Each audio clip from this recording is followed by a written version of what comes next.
आज की कहानी एक ऐसे वर्ल्ड की कहानी है जिसमें मैजिक, ड्रैगन्स और कमजोर मेन कैरेक्टर तीनों ही हैं। सभी के पास मैजिक पावर्स हैं जिन्हें सीखने के लिए और समझने के लिए बच्चों को शुरुआत में ही मैजिक स्कूल यानी कि रॉयल एकेडमी में भेज दिया जाता है। इस कहानी के मेन कैरेक्टर का नाम ऑल्टो है। तो हम देखते हैं कि ऑल्टो जो कि अभी अपनी एकेडमी में था, वहाँ उसके टीचर उससे कह रहे थे कि ये साल पूरा होने वाला है, लेकिन अभी तक तुमने किसी भी तरह के क्रिएचर को समन नहीं किया। असल में समनिंग मैजिक का ही एक हिस्सा है और बाकी सारे स्टूडेंट इसे पास कर चुके हैं, लेकिन ऑल्टो ने अभी तक किसी भी क्रिएचर को समन नहीं किया है। टीचर कहते हैं कि अगर तुमने एक दिन के अंदर अंदर किसी को भी समन नहीं किया तो तुम्हें फेल कर दिया जाएगा और शायद तुम्हें ये साल फिर से अटेंड करना पड़े। अब इस चीज से ऑल्टो थोड़ा सा दुखी हो गया था। वो वहाँ से बाहर आता है, तभी उसकी मुलाकात लिलिया से होती है जो कि उसकी दोस्त है। वो ऑल्टो से पूछती है कि टीचर ने उससे क्या कहा था, तो ऑल्टो उसे बताता है कि उसने अभी तक किसी को भी समन नहीं किया है। इसी वजह से टीचर उस पर गुस्सा कर रहे थे और उन्होंने कहा है कि अगर मैंने एक दिन के अंदर अंदर किसी को समन नहीं किया तो उसके बाद मुझे ये पूरा साल फिर से करना होगा। इस पर लिलिया को भी थोड़ा सा गुस्सा आ जाता है। वो कहती है कि टीचर ऐसा कैसे कर सकते हैं, पर ऑल्टो कहता है कि नहीं, इसमें उनकी कोई गलती नहीं, वैसे भी एकेडमी का रूल यही है, इस वजह से मुझे कुछ सोचना ही होगा। अब ऑल्टो वहाँ से चला गया था। अगली सीन में हम देखते हैं कि वो लाइब्रेरी में आ चुका है, जहाँ पर वो ऐसी कोई बुक ढूंढ रहा था जिससे वो किसी भी तरह के कमजोर से कमजोर क्रिएचर को समन कर पाए, लेकिन इतनी बड़ी लाइब्रेरी में बुक ढूंढना मुश्किल था। पर तभी हम देखते हैं कि अचानक से एक बुक अपने ही आप ऊपर से नीचे सीधे जाकर उसके सर पर गिरती है। वो देखता है कि ये बुक तो सच में एक समनिंग बुक है जिसमें कई तरह के फॉर्मेशन बने हुए हैं, लेकिन वो ये चीज भी नोटिस करता है कि ये बहुत ही ज्यादा पुरानी है। उसे नहीं पता था कि ये वर्क करेगी भी कि नहीं, लेकिन उसके पास कोई और चारा नहीं था। इस वजह से वो उसे लेकर तुरंत ही अपने घर पर, जिसे डॉर्म कहा जाता है, जो कि उन्हें एकेडमी की तरफ से मिला है, वहां पर आ जाता है। अब घर पर आने के बाद वो उसी बुक में देख रहा था कि किस फॉर्मेशन को ट्राई करे। तभी उसे एक पुराना सा फॉर्मेशन दिखता है और वो सोचता है कि इसी को ट्राई करना सही रहेगा। वो उसे ज्यादा टफ भी नहीं लग रहा था। अब जैसे ही वो उसका इस्तेमाल करता है तो अचानक से फ्लोर के ऊपर एक गोल्डन कलर का फॉर्मेशन क्रिएट होना स्टार्ट हो जाता है। ये देखकर वो थोड़ा सा हैरान था, क्योंकि पहले कभी भी समनिंग के टाइम पर उसकी पावर वर्क नहीं करती थी। अब जो उसका सेकेंड टास्क होता है वो होता है कि उसे उस फॉर्मेशन के ऊपर अपना ब्लड डालना पड़ता है। तो यहाँ ऑल्टो सेम यही चीज करता है, जिसकी वजह से वो फॉर्मेशन एक्टिवेट होता है और कुछ ही सेकेंड बाद उसके कमरे में एक डार्क ऑरा फैलने लगता है जो कि उसके कमरे को कवर कर रहा था। इसके बाद अचानक से उसके सामने एक लड़की आ जाती है जिसके सर पर सींग थे। उसे देखते ही वो ये चीज समझ गया था कि ये लड़की ह्यूमन तो नहीं है, ये जरूर कोई डीमन है। इस वजह से वो पहले थोड़ा हैरान होता है, लेकिन जब वो देखता है कि उसने कोई भी कपड़े नहीं पहन रखे तो वो तुरंत ही अपना मुंह साइड में कर लेता है। वैसे उसे यकीन नहीं हो रहा था कि उसने सच में एक डीमन को समन कर लिया। तभी वो जो डीमन है वो आगे आती है और उसे किस करती है। अब यहाँ पर ऑल्टो नोटिस करता है कि ऐसा करने के बाद अचानक से उसकी बॉडी से जो एनर्जी थी वो कम होने लगी है। इस पर वो डीमन बताती है कि वो ऑल्टो की एनर्जी खींच रही है, जिससे उस डीमन को पावर मिलती है। अभी ऑल्टो के लिए ये मानना मुश्किल था कि सच में उसने उसे समन किया है। तो इस पर वो डीमन अपने चेस्ट पर बने हुए एक सील सिंबल को दिखाती है और ऐसा ही एक सिंबल यहाँ ऑल्टो के हाथ पर भी क्रिएट हो चुका था, जिससे पता चलता है कि सच में ऑल्टो ने ही उसे समन किया है और ऑल्टो ही उसका मास्टर है। इसके बाद अब उस डीमन के लिए उसे कपड़े ढूंढने थे। ऑल्टो के कपड़े तो उसे फिट नहीं होने वाले थे क्योंकि उन दोनों का साइज अलग अलग है। तो यहाँ पर हम देखते हैं कि जो ऑल्टो की सिस्टर थी उसके कपड़े भी ऑल्टो के रूम में रखे हुए थे। इस वजह से वो डीमन वही कपड़े ले लेती है और यहाँ पर हमें उस डीमन का नाम वर्मिल पता चलता है। अब वर्मिल यहाँ बैठकर खाना खा रही थी, तभी ऑल्टो उसे अपनी पूरी स्टोरी बताता है कि अभी तक वो किसी को भी समन नहीं कर पाया था और उसे नहीं पता कि ऐसा उसके साथ क्यों होता था, लेकिन यही सच है। तो इस पर वर्मिल बताती है कि ऐसा इसीलिए होता है क्योंकि उसकी जो एनर्जी है, यानी कि उसकी जो माना है, वो बहुत ही ज्यादा स्ट्रांग है और इतने स्ट्रांग माना को किसी भी दूसरे समनिंग क्रिएचर के लिए संभाल पाना थोड़ा सा मुश्किल हो सकता है। इस वजह से वो ऑल्टो को नहीं चुन रहे थे। अब ऑल्टो पूछता है कि आखिर फिर तुमने मुझे क्यों चुना, जिस पर वर्मिल बताती है कि तुमने मुझे इतनी पुरानी बुक से आजाद किया है जहाँ मैं कई सालों से कैद थी। अब ऑल्टो उससे ये भी पूछता है कि क्या वो कोई डीमन है, जिस पर वो कहती है कि हाँ बिल्कुल, वो एक डेयरिंग डीमन है। अब यहाँ से ये सीन चेंज होता है और हम अगले दिन स्कूल में देखते हैं कि अभी ऑल्टो वर्मिल को अपने साथ लेकर आया हुआ था और वो क्लास के टीचर को उससे मिलवाता है। यहाँ पर वो ये नहीं बताता कि वर्मिल एक डीमन है। साथ ही साथ वर्मिल ने भी अपने सर पर जो सींग थे उन्हें छुपा लिया था, जिस वजह से किसी को पता ना चले कि वो सच में एक डीमन है। पर टीचर को भी थोड़ा थोड़ा यकीन नहीं हो रहा था, क्योंकि बिना सींग के वर्मिल एक नॉर्मल ह्यूमन की तरह दिख रही थी और उन्हें लग भी रहा था कि ऑल्टो पूरे साल किसी को समन नहीं कर पाया, इस वजह से शायद वो किसी लड़की को अपने साथ ले आया है। पर इसके बाद वर्मिल अपने चेस्ट पर लगी उस कॉन्ट्रैक्ट सील को दिखाती है, जिसके बाद टीचर को ये बात माननी पड़ती है। अब और कोई उनके पास चारा नहीं था, इसीलिए वो ऑल्टो को पास डिक्लेयर करते हैं, जिसके बाद ऑल्टो बहुत खुश होता है क्योंकि अब उसे ये पूरा साल रिपीट नहीं करना होगा। लेकिन वहीं लिलिया, जो कि अभी इन्हें देख रही थी, वो बहुत ही ज्यादा जेलस फील कर रही थी। अब हम देखते हैं कि क्लास स्टार्ट होती है और ऑल्टो और वर्मिल जाकर बेंच पर बैठ जाते हैं। यहाँ क्लास के दौरान वर्मिल अभी ऑल्टो से बहुत ही ज्यादा चिपक कर बैठी हुई थी, इस वजह से टीचर को भी ये चीज थोड़ी सी अजीब लगती है। वो वर्मिल से ऐसा करने से मना करते हैं क्योंकि इससे बाकी बच्चों का ध्यान बोर्ड पर कम था। लेकिन अब वर्मिल कहती है कि वो ऑल्टो की फैमिलियर है, मतलब ऑल्टो ने उसे समन किया है, इस वजह से उनका क्लोज रहना गलत नहीं है। अब टीचर रूल के हिसाब से कुछ भी कह नहीं सकते थे, इस वजह से उन्हें पढ़ाना कंटिन्यू करना पड़ता है। लेकिन दूसरी तरफ लिलिया, जो कि यही सब देख रही थी, उससे रहा नहीं जाता और वो खड़े होकर जोर से चिल्लाती है, पर इसके लिए बाद में उसे ही सजा मिलती है। उसे टीचर हॉल में खड़ा होने को कह देते हैं, लेकिन अब बात यहीं पर खत्म नहीं होती। अगले सीन में हम देखते हैं कि उनकी क्लास पूरी हो चुकी थी, इस वजह से ऑल्टो और वर्मिल वापस जा रहे थे। पर तभी वहां पर लिलिया आती है, जो कि ऑल्टो को रोककर उसे वर्मिल के बारे में पूछती है कि आखिर ये है क्या। अब ऑल्टो उससे ये तो नहीं कह सकता था कि ये असल में एक डीमन है, इस वजह से वो कहता है कि ये नॉर्मल ह्यूमन ही है जिसे मैंने कल रात समन किया और अब ये मेरी फैमिलियर है। लेकिन अब लिलिया को ये बात बिल्कुल भी पसंद नहीं आ रही थी। वो अपनी टाई ऑल्टो के मुंह पर फेंकती है और यहाँ वर्मिल को चैलेंज कर देती है। वर्मिल को लड़ने में कोई प्रॉब्लम नहीं थी, लेकिन सबसे पहले ऑल्टो उसे एकेडमी के सभी रूल्स बता देता है कि उसे किसी भी स्टूडेंट को चोट नहीं पहुंचानी है, जिस पर वर्मिल हाँ करती है।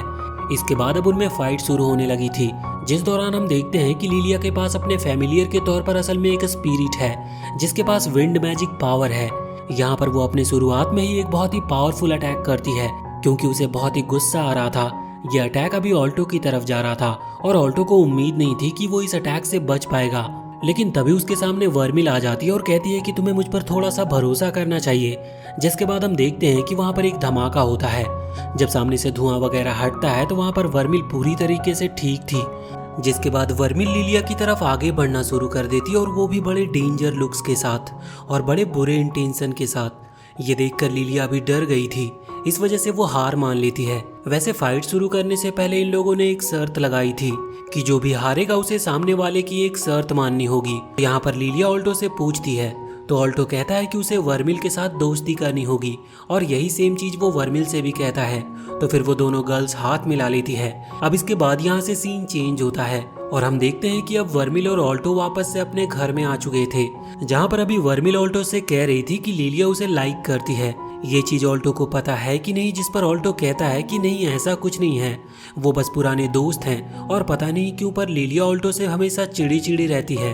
अब इसके बाद अचानक से वर्मिल आगे आते हुए ऑल्टो से कहने लगती है कि मैंने तुम्हारी जान बचाई, इसके लिए मुझे कुछ इनाम चाहिए। और यहाँ पर वर्मिल अपनी माना एनर्जी को रिफिल करती है, जो कि हमें पता है कि वो कैसे करती है। उसे ऑल्टो को किस करना पड़ता है। ऑल्टो पूछता है कि आखिर तुम्हें ऐसा क्यों करना पड़ता है, तो इस पर वर्मिल बताती है कि वो बहुत लंबे समय से कैद थी, जिस वजह से उसे एनर्जी की जरूरत पड़ती है, और अगर ये एनर्जी उसे टाइम टू टाइम नहीं मिली तो फिर वो जिंदा नहीं रह पाएगी। अब ऑल्टो को अपनी एनर्जी देने में कोई प्रॉब्लम नहीं थी, बस इसका तरीका थोड़ा गलत था। तो यहाँ पर वर्मिल उसे दूसरा तरीका बताती है, जो कि ऑल्टो को और भी ज्यादा गलत लगता है। इस वजह से वो इसी तरीके को कंटिन्यू रखने को कहता है। अब इसके बाद अगले दिन हम स्कूल में देखते हैं कि जब वर्मिल और ऑल्टो आ रहे थे तब सबकी नज़र वहाँ इन दोनों पर ही थी। उसी दौरान वो सामने एक ड्रैगन को आते हुए देखते हैं, लेकिन जब ये ड्रैगन यहाँ ऑल्टो और वर्मिल के पास आता है तो वर्मिल अपने एक उंगली की मदद से उसे बड़े ही आराम से वहाँ से दूर फेंक देती है, जो देखकर सभी लोग बहुत ही हैरान थे। अभी अगले सीन में यहाँ हॉल में टीचर उन्हें मैजिक के बारे में कुछ गाइडेंस दे रहे थे और उन्हें मोटिवेट कर रहे थे, जिस दौरान हम देखते हैं कि ऑल्टो वर्मिल से कहता है कि उसे इस तरह से अपनी पावर नहीं दिखानी चाहिए, क्योंकि इससे सबका ध्यान उसके ऊपर जाएगा। तभी वो आसपास नोटिस करता है कि सबका ध्यान वर्मिल की तरफ ही है, लेकिन ऐसा उसकी पावर की वजह से नहीं था, इसकी कोई और वजह थी। अगले सीन में जब वो वहाँ से बाहर आते हैं तो यहाँ पर लिलिया ऑल्टो और वर्मिल से आकर मिलती है और वो वर्मिल के बारे में पूछती है कि क्या उसने जो र्यूमर सुना है कि वर्मिल ने एक बड़े से ड्रैगन को बड़ी ही आसानी से दूर फेंक दिया, क्या वो सही है। अब ये बात सही थी, इस वजह से उन्हें हाँ करनी पड़ती है। अगले ही सीन में जब वापस से क्लास स्टार्ट होती है तो इस वक्त एक टीचर उनकी क्लास ले रही थी, जहाँ पर वो किसी डीमन सील के बारे में बात कर रही थी। लेकिन दूसरी तरफ लिलिया का ध्यान अभी पढ़ाई पर बिल्कुल नहीं था। वो यहाँ पर ऑल्टो और वर्मिल को देख रही थी जो कि चिपक कर बैठे हुए थे, इस वजह से वो पढ़ नहीं पाती। अगले सीन में जब ऑल्टो और वर्मिल कहीं जा रहे थे तभी लिलिया भी उन्हें ज्वाइन कर लेती है। वर्मिल पूछती है कि आखिर ये हमारे साथ क्यों आ रही है, जिस पर उनकी थोड़ी बातचीत होती है। पर उसी दौरान वहाँ पर दो लड़के आते हैं, एक सीनियर था और एक जूनियर। तो यहाँ पर जो सीनियर है इसका नाम रेक्स है और असल में ये वही लड़का है जिसका वो ड्रैगन था जिसे वर्मिल ने दूर फेंक दिया था। और ये जूनियर लड़का इसने ये सब होते हुए देखा था, इस वजह से वो रेक्स को यहाँ पर लेकर आया है उसे असलियत बताने के लिए। अभी रेक्स वर्मिल को देखता है और उसे बिल्कुल उम्मीद नहीं थी सच में वर्मिल उसके ड्रैगन को इस तरह से हवा में फेंक सकती है, क्योंकि वो देखने में बहुत ही ज्यादा स्ट्रांग नहीं लग रही थी। पर अब वो जूनियर बार बार कह रहा था, इस वजह से रेक्स को ये बात माननी पड़ती है। पर वो ये नहीं मानता कि सच में वर्मिल स्ट्रांग है। उसके हिसाब से जरूर वर्मिल ने किसी ट्रिक का इस्तेमाल किया होगा। यहाँ पर अभी रेक्स और वो जूनियर दोनों ही वर्मिल और ऑल्टो के ऊपर चिल्ला रहे थे, जिस वजह से ऑल्टो अपनी पावर से कुछ क्रिस्टल को समन करता है जो कि वहाँ उस जूनियर को पकड़ लेते हैं। ये देखकर वर्मिल थोड़ी सी हैरान थी और सोच रही थी कि ऑल्टो सच में टैलेंटेड है, उसे और भी कोई मैजिक आते हैं। इस तरफ अभी रेक्स को बहुत ही ज्यादा गुस्सा आ गया था। वो गुस्से में अपने टायरेनोसोरस बीस्ट को बाहर निकाल लेता है। ये बीस्ट बहुत ही खतरनाक था, लेकिन लड़ने से पहले यहाँ पर रेक्स इन दोनों को ही एक चांस देता है। वैसे लिलिया मना कर रही थी कि उसे लड़ना नहीं चाहिए क्योंकि वो सीनियर है, लेकिन रेक्स नहीं मानता। रेक्स मौका देते हुए कहता है कि अगर वो चाहे तो माफी मांग सकते हैं, लेकिन वो जो कंडीशन बता रहा था वर्मिल को माफी मांगने की, वो थोड़ी गलत थी, जिस वजह से ऑल्टो को गुस्सा आ जाता है। उसी दौरान वर्मिल यहाँ ऑल्टो को हग करती है और कहती है कि मैंने तुमसे जो तुम्हारी माना यानी कि जो एनर्जी ली थी वो मैं तुम्हें वापस कर रही हूँ। वैसे जैसे ये एनर्जी ऑल्टो के अंदर बढ़ती है और जब वो फिर से क्रिस्टल को समन करता है तो इस बार क्रिस्टल की गिनती और उनका साइज पहले से ज्यादा खतरनाक था। इस वजह से वो टायरेनोसोरस बीस्ट वहीं हार जाता है और साथ ही रेक्स को भी अपनी गलती का एहसास होता है और वो उनसे माफी मांगने लगता है। पर इस तरफ लिलिया उसे बहुत ही ज्यादा चिढ़ा रही थी।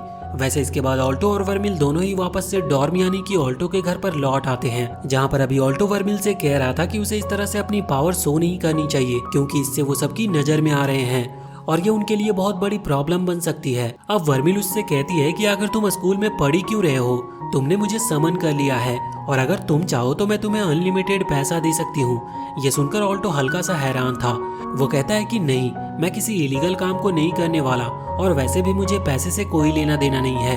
अब इस पर वर्मिल पूछती है कि तो आखिर तुम चाहते क्या हो, जिस पर ऑल्टो कहता है कि वो बेस्ट मेज बनना चाहता है और मेज से उसका मतलब मैजिशियन से था। यहाँ पर वो पूरी डिटेल में बताता है। असल में उनके नेशन में 4 तरह के मेज होते हैं। शुरुआत में जो सबसे कमजोर होते हैं वो अप्रेंटिस स्क्वायर के होते हैं, उसके बाद ब्रोंज स्क्वायर, फिर आते हैं सिल्वर स्क्वायर और फिर गोल्ड स्क्वायर। इन चारों को ही स्क्वायर में बांटा गया है और अभी तक जितने भी मेजेज हैं वो सारे लगभग सिल्वर स्क्वायर तक ही पहुंच पाए हैं, उससे आगे कोई भी नहीं जा पाया।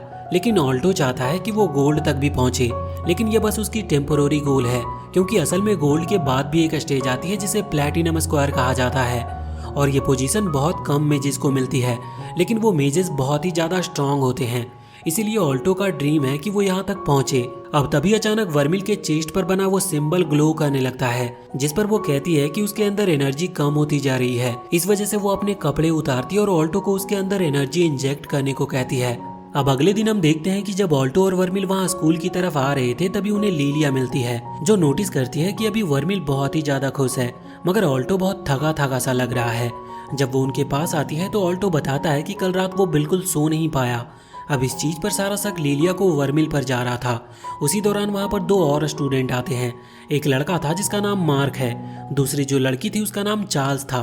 यहाँ पर मार्क ऑल्टो के साथ डांस करने लगता है।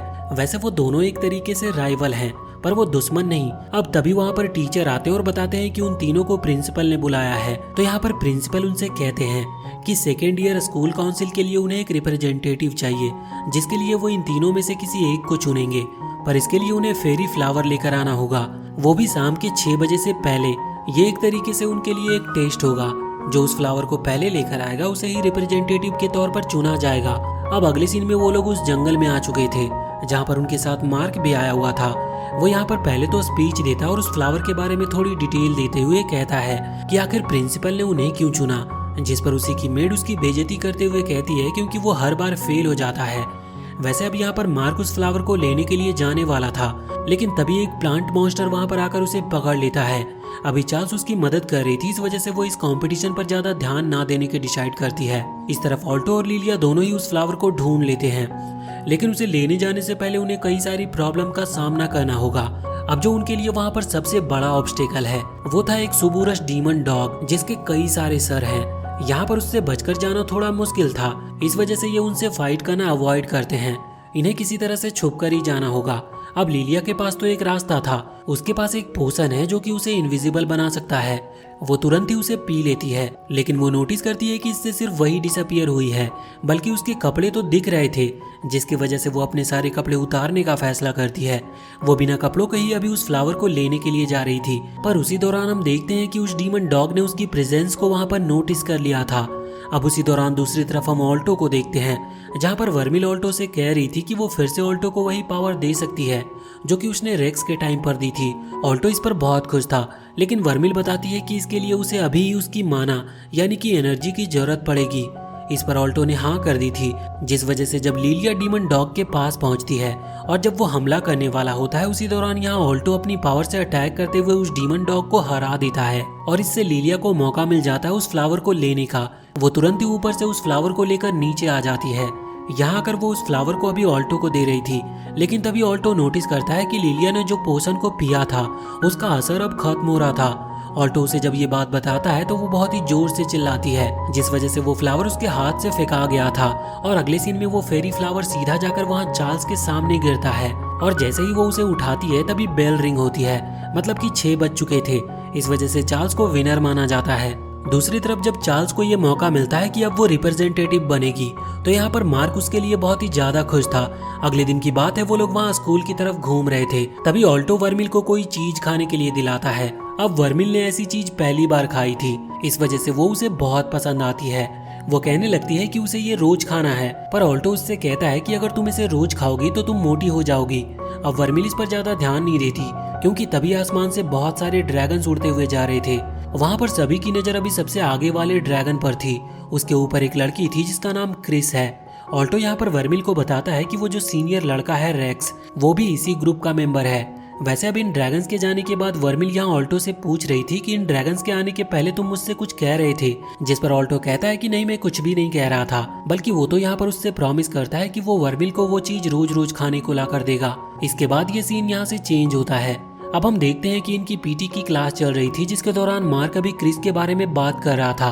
वो कह रहा था कि क्रिस बहुत ही ज्यादा ऑसम है, वो एक गोल्ड स्क्वायर है, साथ ही वो स्टूडेंट काउंसिल का भी मेंबर है। ये सुनकर ऑल्टो बहुत खुश था कि स्टूडेंट भी अब गोल्ड लेवल पर पहुंच रहे हैं। यहाँ पर अभी वर्मिल लिलिया से थोड़ी डिटेल में पूछती है, तो लिलिया बताती है कि स्टूडेंट काउंसिल के टोटल 5 स्टूडेंट गोल्ड लेवल यानी कि गोल्ड स्क्वायर पर पहुंच चुके हैं। इस पर मार्क कहता है कि जो भी स्टूडेंट काउंसिल को ज्वाइन करता है वो गोल्ड लेवल तक आराम से पहुंच सकता है और शायद जल्दी वो लोग प्लैटिनम लेवल पर भी पहुंच जाएं। वैसे अभी ऑल्टो भी यही सोच रहा था कि काश वो भी वही मेंबर बने जो कि पहली बार प्लैटिनम पर पहुंचने वाला है। अब हम देखते हैं कि इनकी जो पीटी क्लास थी वो एंड हो चुकी थी, इस वजह से ये कपड़े चेंज करने के लिए गए थे, जहाँ पर अभी सबसे पहले हम लिलिया और चार्ल्स को देखते हैं। वो दोनों यहाँ पर कपड़े बदलते हुए बात कर रही थी, जिस दौरान लिलिया बता रही थी कि वो वर्मिल को बिल्कुल पसंद नहीं करती। वो हमेशा ऑल्टो के आसपास घूमते रहती है और बुराई करते वक्त वो ये भी कहने लगती है कि आखिर कोई लड़की एक ड्रैगन को कैसे दूर फेंक सकती है। लेकिन बाद में उसे समझ आता है कि शायद वो वर्मिल के बारे में ज्यादा ही कुछ बोल रही है, क्योंकि इन बातों से चार्ल्स को वर्मिल पर शक हो सकता है। लेकिन चार्ल्स उसकी बातों पर ज्यादा ध्यान नहीं दे रही थी, बल्कि वो तो ये कहती है कि तुम वर्मिल से नफरत करती हो क्योंकि तुम्हें ऑल्टो पसंद है। अब इस पर लिलिया को समझ नहीं आता वो क्या करे। दूसरी तरफ हम वहाँ पर बॉयज चेंजिंग रूम में देखते हैं, जहाँ पर अभी ऑल्टो अपने कपड़े बदल रहा था, तो वर्मिल वहाँ पर खड़ी हुई थी। वहाँ पर और भी कई सारे बच्चे थे जो कि वर्मिल को देखकर बहुत ही हैरान थे। बाद में जब वो हॉल से जा रहे थे तो ऑल्टो वर्मिल से कह रहा था कि तुम्हें वहाँ नहीं आना चाहिए था, पर वर्मिल बताती है कि उसने सोचा कि हॉल में ही कपड़े बदल ले, लेकिन उसे ऐसा करना अलाउड नहीं था, इस वजह से वो बॉयज के चेंजिंग रूम में आ गई। अब तभी वहाँ पर लिलिया आ गई थी, जो कि वर्मिल से और भी ज्यादा जेलस फील कर रही थी, क्योंकि वर्मिल बॉयज चेंजिंग रूम में जाकर ऑल्टो को देख रही थी। अब जब ये आगे बढ़ रहे थे तभी वहाँ से स्टूडेंट काउंसिल के मेंबर्स निकल रहे थे और यहाँ पर अभी क्रिस भी थी और वर्मिल भी अभी क्रिस को ही देख रही थी, और वो भी बहुत ही ज्यादा खतरनाक स्माइल के साथ, जो चीज क्रिस ने नोटिस कर ली थी। अब अगले सीन में हम देखते हैं कि ऑल्टो नहा रहा होता है। उस दौरान वो सोच रहा था कि स्टूडेंट काउंसिल के मेंबर कितने ज्यादा कूल हैं, जिस पर वर्मिल भी एग्री करती है ऑल्टो नोटिस करता है कि वर्मिल भी वहीं पर है। ये देखकर वो थोड़ा सा घबरा गया था और उसके हाथ से वो शॉवेल जो कि शायद लोहे का है वो छूट जाता है और अब वो ऑल्टो के ऊपर गिरने ही वाला था, लेकिन तभी वर्मिल उसे अपनी बॉडी से बचा लेती है। वैसे यहाँ पर वर्मिल उससे कहती है कि अगर वो स्ट्रांग बनना चाहता है तो वो उसे स्ट्रांग बना सकती है। अब इसी समय दूसरी तरफ देखते हैं कि क्रिस अभी रेक्स के साथ फाइट कर रही थी और उसने रेक्स को वहां दूर फेंक दिया था। इस फाइट का रीजन ये है कि वर्मिल क्रिस को बहुत ही डेंजरस स्माइल के साथ देख रही थी। जो चीज क्रिस ने नोटिस की थी वो रेक्स से वर्मिल के बारे में पूछती है। वो उसे बताता है कि वर्मिल उसे हरा चुकी है। अब ये चीज सुनकर क्रिस को बहुत गुस्सा आ गया था। इस वजह से वो रेक्स को पीट रही थी और उससे कह रही थी कि उसे एक ड्रैगन राइडर होने का कोई भी हक नहीं है। और इसी दौरान वो रेक्स के उस डायनासोर का भी मजाक उड़ाती है, जिस वजह से रेक्स को गुस्सा आ जाता है और उसे क्रिस के खिलाफ बोलना पड़ता है और इसी वजह से क्रिस को और भी बहुत ज्यादा गुस्सा आ गया था। अब अगले सीन में हम देखते हैं कि वर्मिल, लिलिया और ऑल्टो तीनों ही हॉस्पिटल आए हुए थे, जहां वो रेक्स से मिलते हैं जिसे बहुत ही ज्यादा चोट लगी थी। रेक्स पूछता है कि इन्हें इस सब के बारे में किसने बताया। तभी हम देखते हैं कि वहां पर उसका वो जूनियर भी खड़ा हुआ था और ये बात उसी ने ऑल्टो और बाकी दोनों को बताई थी। वो कहता है कि इन्हीं की वजह से क्रिस ने तुम्हें मारा है। अब यहाँ पर रेक्स ऑल्टो से ड्रैगन और डायनासोर के बारे में पूछता है। वो कहता है कि तुम इनके बारे में क्या सोचते हो, जिस पर ऑल्टो कहता है कि वो बहुत कूल होते हैं और इस पर रेक्स को हंसी आ जाती है। वो कहने लगता है कि चिंता मत करो, उन लोगों ने मुझे तुम्हारी वजह से नहीं मारा है। अब इसके बाद ऑल्टो, वर्मिल और लिलिया तीनों ही वहां से बाहर आ गए थे, लेकिन ऑल्टो ये बात भुला नहीं पा रहा था। इस वजह से वो वर्मिल के साथ वहां डुअल एरिना में जाकर क्रिस के साथ फाइट करने का डिसाइड करता है। अभी क्रिस पहले से ही वहां पर थी। वो इन्हें देखकर फाइट करने के लिए तैयार हो जाती है और अपने ड्रैगन को समन कर लेती है। इस तरफ वर्मिल ने भी ऑल्टो को किस करते हुए वो गोल्डन एनर्जी आसपास फैला दी थी। दूसरी तरफ हम देखते हैं कि अभी रेक्स का जूनियर उसके पास आता है और उसे बताता है कि ऑल्टो और वर्मिल ने क्रिस को चैलेंज कर दिया है। यह सुनकर रेक्स हैरान था। अब दूसरी तरफ हम देखते हैं कि वहाँ क्रिस के अटैक्स बहुत ही ज्यादा पावरफुल थे, जिस वजह से ऑल्टो और वर्मिल को प्रॉब्लम हो रही थी। क्रिस अपने फायर पावर का इस्तेमाल करती है और जब वो फायर का यूज करती है तो वर्मिल को उन अटैक्स को सामने आकर रोकना पड़ता है, जिसकी वजह से वो थोड़ी थोड़ी डैमेज होती जा रही थी और उनकी एनर्जी भी कम होती जा रही थी। पर फिर वो गोल्डन एनर्जी को रिलीज करती है, जिसके बाद ऑल्टो बहुत सारे क्रिस्टल्स को समन कर लेता है। क्रिस्टल्स वैसे तो बहुत सारे थे, लेकिन क्रिस ने भी ड्रैगन पर आते हुए उन सारे क्रिस्टल्स को रोक दिया था और डिस्ट्रॉय कर दिया था, जिसके बाद वो ऑल्टो को उस डुअल बैटल अरीना के बिल्कुल किनारे तक ले आती है। यहाँ पर आकर वो ऑल्टो से कहती है कि उसे अब माफी मांग लेनी चाहिए, वरना उसकी भी हालत बिल्कुल रेक्स की तरह होगी। लेकिन इस चीज पर ऑल्टो को गुस्सा आता है। वहीं हम स्टूडेंट काउंसिल के दो लोगों को देखते हैं जो कि अभी इसी मैच को देख रहे थे, पर वहाँ पर जो वाइस प्रेसिडेंट था वो यहाँ से उठकर चला जाता है, क्योंकि वो जानता था कि ऑल्टो कभी भी क्रिस को हरा नहीं सकता। मगर अभी दूसरा लड़का वहाँ पर बैठा हुआ था। अब वापस से हम यहाँ पर बैटल अरीना में आते हैं, जहाँ पर क्रिस ऑल्टो से कह रही थी कि उसे अपने स्पिरिट पर ज्यादा डिपेंड नहीं होना चाहिए, क्योंकि उसकी जो स्पिरिट है वो बहुत कमजोर है और ऐसी कमजोर स्पिरिट वालों के लिए इस एकेडमी में जगह नहीं होनी चाहिए। पर ऑल्टो को इस पर बहुत गुस्सा आता है, क्योंकि स्पिरिट और जो समनर है वो आपस में कनेक्टेड रहते हैं। इसी वजह से किसी को भी किसी दूसरे की स्पिरिट का मजाक उड़ाने का कोई हक नहीं है। ऑल्टो आवाज उठाता है, लेकिन इस पर कोई फायदा नहीं था, जिस वजह से ऑल्टो अब क्रिस से लड़ने का फैसला करता है और उसे हराने का भी फैसला करता है। यहाँ पर वर्मिल के पास जितनी भी पावर थी वो सारी ऑल्टो में ट्रांसफर करती है, जिसके बाद ऑल्टो ने वहाँ पर एक बहुत बड़े जाइंट क्रिस्टल को क्रिएट कर लिया था। लेकिन क्रिस भी अपने फायर अटैक की मदद से उस पूरे क्रिस्टल को डिस्ट्रॉय कर देती है। वो कहती है कि तुम बेवकूफ हो जो एक ही अटैक बार बार यूज कर रहे हो, तो वैसे तुम इस अटैक से मुझे कभी हरा नहीं सकते। वैसे सामने से जब वो धूल हटती है तो क्रिस ऑल्टो और वर्मिल को कहीं भी देख नहीं पा रही थी। असल में वो दोनों उतने ही समय में हवा में आ गए थे और अभी ऑल्टो पूरी तरह से तैयार था क्रिस के ऊपर हमला करने के लिए। अभी दूसरी तरफ हम वहाँ रेक्स और उस जूनियर को देखते हैं। अभी रेक्स का जूनियर उससे कह रहा था कि क्या वो ऑल्टो और क्रिस की फाइट नहीं देखेगा, जिस पर रेक्स कहता है कि नहीं, उसे फाइट नहीं देखनी, क्योंकि वो जानता है कि ऑल्टो कभी भी क्रिस को हरा नहीं सकता।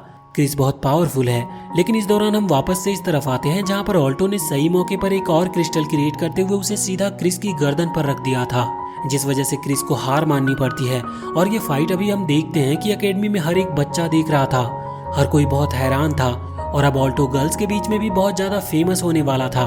अभी ऑल्टो से जूनियर जितनी भी क्लास की लड़कियां थी वो सभी ऑल्टो के पास आ गई थी। उन्होंने उसके पास भीड़ लगा ली थी और वो ऑल्टो से उसकी पावर के बारे में कई सारे क्वेश्चंस पूछ रही थी। और ये लिलिया भी अभी दूर से देख रही थी, जो कि बहुत ही ज्यादा गुस्से में थी। यहाँ पर वो नीचे पड़ा हुआ एक पत्थर उठाकर अपने जूनियर्स के ऊपर फेंकने वाली थी, लेकिन तभी चार्ल्स उसे रोक लेती है। अब इसके बाद वहाँ पर ऑब्सीडियन नाम के एक टीचर की एंट्री होती है जो कि ऑल्टो को तो पहले शाबाशी देते हैं और उससे कहते हैं कि इस फाइट को उसके दिमाग पर नहीं लेना चाहिए, क्योंकि अगर वो सोचेगा कि उसने सीनियर स्टूडेंट काउंसिल मेंबर को हरा दिया तो वो कभी आगे नहीं बढ़ पाएगा। उसे इस चीज को भुलाकर और ज्यादा मेहनत करनी होगी जिससे कि वो भी एक गोल्ड स्क्वायर बन पाए। ऑल्टो को ये बात सही लगती है। अब जब टीचर ऑब्सीडियन वहाँ से जा रहे थे तो बाकी वो सभी गर्ल्स भी उनके साथ ही वहाँ से चली जाती है। लेकिन इसके बाद लिलिया वहाँ पर आती है जो कि अभी ऑल्टो पर गुस्सा निकाल रही थी। दूसरी तरफ हम क्रिस को देखते हैं जो कि इस वक्त झाड़ू लगा रही है क्योंकि उसे काउंसिल की तरफ से ये पनिशमेंट मिली थी। तभी वहाँ पर रेक्स आता है और क्रिस उससे माफी मांगती है अपने बिहेवियर के लिए। यहाँ पर रेक्स उसे माफ तो कर देता है लेकिन उसके साथ साथ वो उससे झाड़ू लेकर उसकी मदद भी करने लगता है। अब अगले सीन में हम देखते हैं कि रात हो चुकी थी। ऑल्टो सो रहा था तभी उसकी नींद खुलती है क्योंकि अभी वर्मिल उसे किस कर रही है। ये देखकर वो हैरान था और थोड़ा सा परेशान भी। इस वजह से वो कहता है कि वर्मिल को इस तरह से ऐसा नहीं करना चाहिए। अब वर्मिल उससे पूछती है कि ऐसा क्यों, तो ऑल्टो बताता है कि हम सिर्फ उसे ही किस कर सकते हैं जिसे हम पसंद करते हो। तो इस पर वर्मिल कहती है कि तो फिर तो ये नॉर्मल बात है क्योंकि वो ऑल्टो को पसंद करती है। और इसके बाद वो फिर से शुरू हो गई थी। अब अगले दिन हम स्कूल में देखते हैं कि जब ऑल्टो, वर्मिल और लिलिया जा रहे थे तो ऑल्टो थोड़ा पीछे चल रहा था। उसके दिमाग में वही रात की बात घूम रही थी। इस वजह से उसका दिमाग काम नहीं कर रहा था। इसीलिए अब वो ऑब्सीडियन के पास जाता है जहाँ वो उनसे कहता है कि क्या एक डीमन भी ह्यूमन से प्यार कर सकती है। तो इस पर ऑब्सीडियन कहते हैं कि वो ज्यादा ही कुछ सोच रहा है, ऐसा होता तो नहीं है क्योंकि उन्होंने ऐसा कभी भी सुना नहीं। अब इसके बाद ऑल्टो कहता है कि लेकिन अगर फिर भी ऐसा हो कि कोई डीमन कोई आदमी को पसंद आ जाए तो उसका क्या कारण हो सकता है। तो इस पर ऑब्सीडियन कहते हैं कि इसका सिर्फ एक ही कारण हो सकता है कि शायद उस डीमन को उस आदमी की एनर्जी यानी कि माना चाहिए होगी और इसी वजह से वो ऐसा कर रही हो। वैसे बाद में ऑब्सीडियन इसकी वजह भी पूछता है कि आखिर ऑल्टो ने ऐसा सवाल क्यों किया, लेकिन ऑल्टो कहता है कि कुछ नहीं, वो बस एक बुक पढ़ रहा था जिसमें ये सब लिखा हुआ था, इसी वजह से उसके दिमाग में ये सब आया। अब यहाँ से लौटने के बाद जब वर्मिल और ऑल्टो डॉर्म में बैठकर खाना खा रहे थे उस दौरान ऑल्टो का बिहेवियर थोड़ा सा अजीब था और इसका कारण जब वर्मिल उससे पूछती है तो ऑल्टो पहले तो छुपाने की कोशिश करता है, लेकिन बाद में वो वर्मिल से कहता है कि क्या उसे सिर्फ उसकी माना यानी कि एनर्जी से मतलब है। तो इस पर वर्मिल को हंसी आ जाती है। वो पहले ऑल्टो को हग करती है फिर किस करती है। इसके बाद कहती है कि ऐसा कुछ भी नहीं। ऑल्टो भी नोटिस करता है कि इस बार उसकी जो एनर्जी है वो कम नहीं हुई। वर्मिल कहती है कि ये बस उसका मानना है कि वो सिर्फ एनर्जी के लिए ऑल्टो के साथ रह रही है, जबकि ऐसा कुछ भी नहीं है। अब अगले दिन हम देखते हैं कि वो वापस से स्कूल में आए हुए थे जहाँ पर वर्मिल बहुत ही ज्यादा खुश लग रही थी। इस वजह से लिलिया उसे देखकर थोड़ी जेलस फील कर रही थी और उसका शक अभी और ज्यादा बढ़ता जा रहा था कि जरूर ऑल्टो और वर्मिल के बीच में कुछ चल रहा है। वैसे तभी वहाँ पर ऑल्टो ऑब्सीडियन को नोटिस करता है और वो तुरंत उनके पास आता है और उनसे माफी मांगता है कल के क्वेश्चन के लिए, जिस पर ऑब्सीडियन कहते हैं कि क्या उस क्वेश्चन की कोई खास वजह थी। तो ऑल्टो कहता है कि नहीं, उसकी कोई खास वजह नहीं थी, उसने बस ऐसे ही पूछ लिया। अब इसके बाद ऑल्टो वहाँ से वापस आ गया था और ऑब्सीडियन वहाँ से अपने रूम में चले गए थे। इसके बाद वहाँ पर एक स्टूडेंट आती है जिसका नाम एमा है और वो यहाँ पर ऑब्सीडियन को हक करते हुए कहती है कि वो उन्हें पसंद करती है। ऑब्सीडियन भी उसके सर पर हाथ फेरते हुए कहते हैं कि हाँ बिल्कुल, वो ये बात जानते हैं और इसके बाद वो अपने पास से एक सिरिंज निकालते हैं। अब अगले सीन में हमें स्टूडेंट काउंसिल का सीन दिखाया जाता है जहाँ पर वो लोग अभी एमा की फोटो रखे हुए थे और कह रहे थे कि ये इसी साल की चौथी विक्टिम है। दूसरी तरफ एमा के रूम में उसकी बॉडी मिलती और आसपास बर्फ जमी हुई थी। इस तरफ स्टूडेंट काउंसिल का वो वाइस प्रेसिडेंट कह रहा था कि हमें जल्द से जल्द कुछ करना होगा और पता लगाना होगा कि इस सब के पीछे कौन है, जिस पर वहीं पर बैठी हुई है स्टूडेंट काउंसिल की एक दूसरी एग्जीक्यूटिव जिसका नाम जेसिका है। वो कहती है कि हाँ इस चीज का वो खुद से पता लगाएगी और इसके बाद अब वो वहाँ से चली जाती है। इसके बाद सीन चेंज होता और हम ऑल्टो और वर्मिल को देखते हैं। ऑल्टो इस वक्त वर्मिल की हाइट चेक कर रहा था। वर्मिल पूछती है कि वो ऐसा क्यों कर रहा है। इस पर ऑल्टो कहता है कि उन्हें होमवर्क मिला है कि उन्हें अपनी अपनी स्पिरिट्स की हाइट, वेट, नापसंद, पसंद ये सब लिखना है। जिसके बाद वर्मिल अपने कपड़े उतार लेती है और कहती है कि तुम अच्छे से मेजरमेंट ले सकते हो। तभी हम वहाँ पर लिलिया की स्पिरिट को देखते हैं जो कि अभी यही नजर रखे हुए थे क्योंकि लिलिया भी वहाँ पर आई हुई थी ये देखने के लिए कि आखिर सुबह सुबह वर्मिल इतनी खुश क्यों लगती है। वो अभी अपने साथ चार्ल्स को भी लेकर आई थी जो कि यहाँ पर नहीं आना चाहती थी, पर वो जबरदस्ती उसे साथ ले आई। चार्ल्स कहती है कि अगर हमें किसी ने देख लिया तो फालतू में हमारे ऊपर शक करेंगे, जिस पर लिलिया कहती है कि हम जो कर रहे हैं उसमें कोई गलत बात नहीं है, वैसे भी सिर्फ हम ऑल्टो के ऊपर नजर रखने आए हैं, बाकी लड़कों से हमें कुछ लेना देना नहीं। इसके बाद अब वहाँ पर लिलिया वही लिक्विड पीती है जिसकी वजह से वो इनविजिबल हुई थी। वो फिर से इनविजिबल हो जाती है और कपड़े उतार कर सीधा ऑल्टो के कमरे में आ जाती है। यहाँ भी वो बुक सेल्फ के पास खड़ी हुई थी। तभी ऑल्टो बुक लेने के लिए आता और बिल्कुल उसके करीब आ जाता है, लेकिन ऑल्टो को वो नहीं दिख रही थी। वैसे इसके बाद ऑल्टो वापस से यहाँ पर आकर अपनी रिपोर्ट्स लिखने लगता है, जिसके दौरान वर्मिल कहती है कि उसे शॉपिंग पर जाना है, तो ऑल्टो भी हाँ करता है। अब ऑल्टो वहाँ से जैसे ही जा रहा था तभी लिलिया वर्मिल की वो रिपोर्ट देख लेती है, जिससे उसे पता चलता है कि वो ऑल्टो को लाइक करती है। इसके बाद हम देखते हैं कि वो दोनों ही वहाँ मार्केट में आ गए थे, जहाँ पर आने के बाद ऑल्टो अभी अपने महीने भर के खाने की शॉपिंग कर रहा था, जिस दौरान वर्मिल कहती है कि उसे स्वीट चाहिए, लेकिन ऑल्टो कहता है कि नहीं, उसके पास अभी इतने पैसे नहीं हैं। लेकिन फिर वर्मिल गुस्सा होकर वहीं पर बैठ जाती है, तो अब ऑल्टो को भी बात माननी पड़ती है, लेकिन इसके बदले वो कहता है कि वर्मिल को घर के काम करने होंगे। वर्मिल इस पर हाँ कर देती है और ऑल्टो भी उसे वो स्वीट दिलाने के लिए हाँ कर देता है। इसीलिए वर्मिल खड़ी होती है और उसे हग करती है और किस करने लगती है। यहाँ पर बहुत सारे स्टूडेंट्स थे, इस वजह से ऑल्टो को ये बिल्कुल भी पसंद नहीं आता। वो उसे ऐसा करने से मना करता है, पर वर्मिल नहीं रुकती।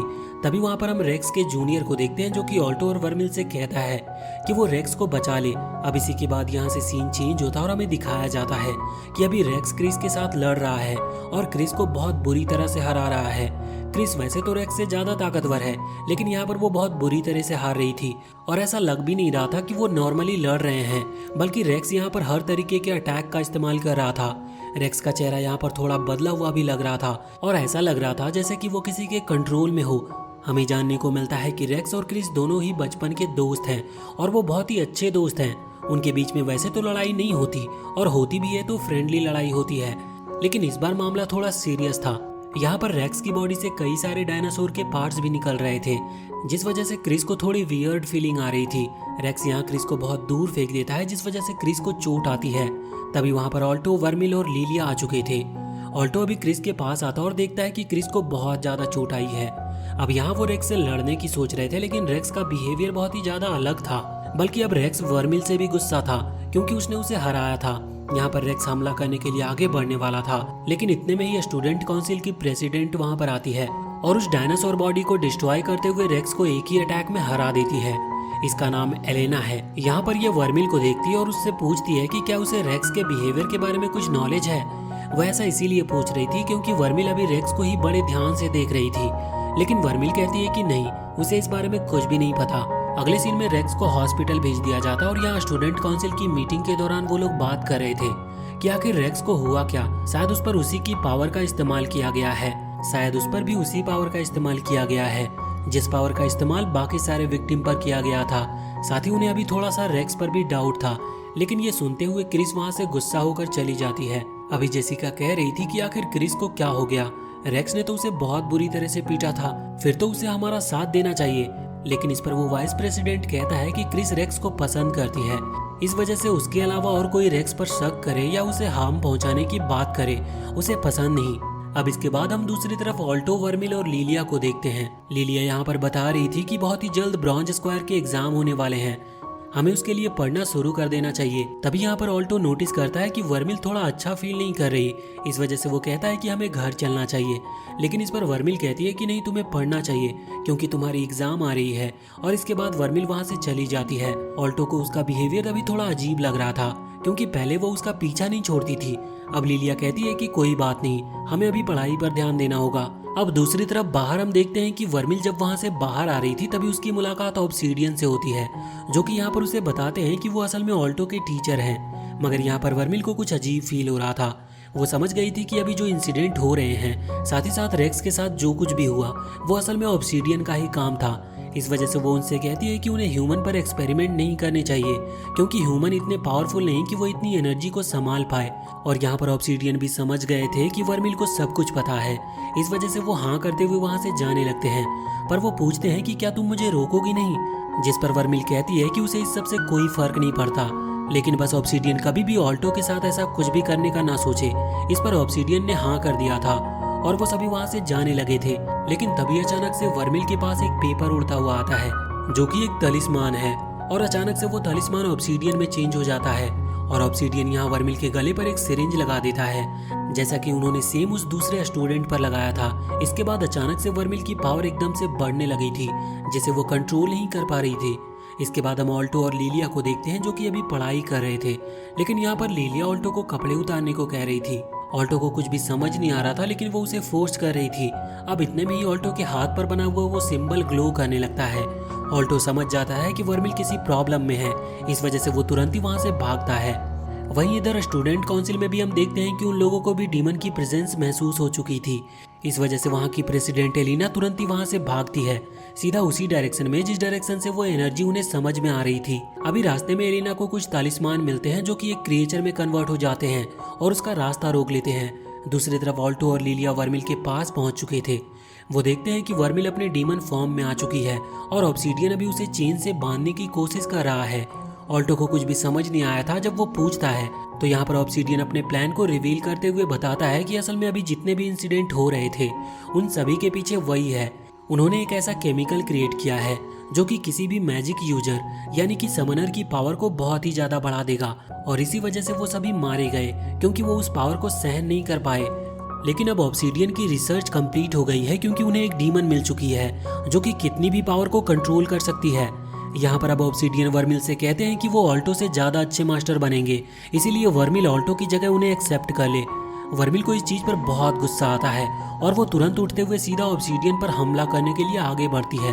यहाँ पर वो अपने हाथ से हमला कर रही थी जो कि बहुत ही ज्यादा नुकीले थे, लेकिन ये अटैक ऑब्सीडियन को लगे इसके पहले ही ऑल्टो वहाँ सामने आ गया था। इस वजह से अभी ये हमला सीधा ऑल्टो को लगता है और उसके चेस्ट में एक छेद हो जाता है। ये देखते हुए वर्मिल बहुत ही ज्यादा घबरा गई थी। वैसे वो अभी खुद के कंट्रोल में नहीं थी, लेकिन जहाँ उसकी रियल सोल कैद है वहाँ का गेट ओपन होता है और इसके बाद अब उस गेट से ऑल्टो वहाँ पर आता है और वर्मिल को बाहर आने को कहता है। वर्मिल अभी उस सिरिंज के कंट्रोल में थी, लेकिन ये इंसिडेंट के बाद वो सिरिंज को ओवरकम कर लेती है और वो नॉर्मल हो जाती है। लेकिन अभी उसे गुस्सा आ रहा था, इस वजह से वो फिर से ऑब्सीडियन पर हमला करने वाली थी, लेकिन तभी ऑल्टो आगे बढ़ते हुए उसे पकड़ लेता है। ये देखकर वर्मिल हैरान थी। वो पूछती है कि आखिर उसने ऐसा क्यों किया, तो इस पर ऑल्टो कहता है कि उसने ये वर्मिल के अच्छे के लिए ही किया है और वो उसका मास्टर है, इसीलिए ये उसका हक बनता है कि उसे ऐसा करना चाहिए, वरना वर्मिल आगे चलकर और भी ज्यादा प्रॉब्लम में फंसेगी। ये सुनकर वर्मिल हैरान थी। दूसरी तरफ लिलिया भी बहुत ही ज्यादा घबरा गई थी क्योंकि ऑल्टो को बहुत ही ज्यादा चोट लगी है। पर तभी वर्मिल उससे कहती है कि उसे चिंता करने की कोई जरूरत नहीं और इतना कहते हुए वो ऑल्टो पर अपनी एनर्जी का इस्तेमाल करने लगती है। इसके बाद हम ऑब्सीडियन को देखते हैं जो कि अभी इस सब चीजों से बहुत ही ज्यादा हैरान लग रहा था क्योंकि उनकी सिरिंज आज तक कभी भी नाकाम नहीं हुई थी, लेकिन वर्मिल ने उस सिरिंज को भी ओवरकम कर लिया। अब यहाँ से बचने के लिए वो एक सिरिंज निकालकर खुद की बॉडी पर लगा लेता है, जिसकी वजह से वो एक खतरनाक मॉन्स्टर में बदल चुका था। और इसके बाद अब वो सीधा ही यहाँ पर वर्मिल पर हमला करने वाला था क्योंकि उनके अंदर अब बहुत सारे डीमन बीस्ट की पावर आ चुकी थी। लेकिन वर्मिल भी अपने सिर्फ एक ही अटैक के साथ यहाँ ऑब्सीडियन की आधी बॉडी को डिस्ट्रॉय कर देती है। ऑब्सीडियन ये देखकर बहुत ही ज्यादा डर गया था। वो वहां से भागने वाला था, पर इतने में ही वहां पर क्रिस आ जाती है और उन्हें रोक लेती है। साथ ही हम देखते हैं कि अब वर्मिल भी आकर उन पर हमला करके उन्हें नीचे गिरा देती है, पर वो उन्हें खत्म नहीं करती क्योंकि ऑल्टो ने उन्हें बचाने के लिए अपनी जान तक दाव लगा दी थी। इस तरफ हम देखते हैं कि एलेना जो कि अभी उन तालिस्मान से लड़ रही थी वो अब जा चुके थे, जिस वजह से वो वापस से उसी डायरेक्शन में बढ़ना शुरू कर देती है। यहाँ पर हम देखते हैं कि अभी ऑल्टो को भी होश आ गया था, जिस वजह से लिलिया बहुत खुश थी और वो ऑल्टो को गले लगा लेती है। ऑल्टो कहता है कि उसे चिंता करने की कोई जरूरत नहीं क्योंकि अब उसकी चोट हील हो चुकी है, लेकिन वर्मिल इस चीज से दुखी थी कि उसकी वजह से ऑल्टो को चोट लगी। अगले सीन में हम देखते हैं कि यहाँ ऑल्टो वर्मिल को बताता है कि उसने अपना चेकअप कराया, जिसके बाद उसे पता चला कि उसकी जो चोट थी वो पूरी तरह से ठीक हो चुकी है, पर वर्मिल अभी उससे दूरी बना रही थी।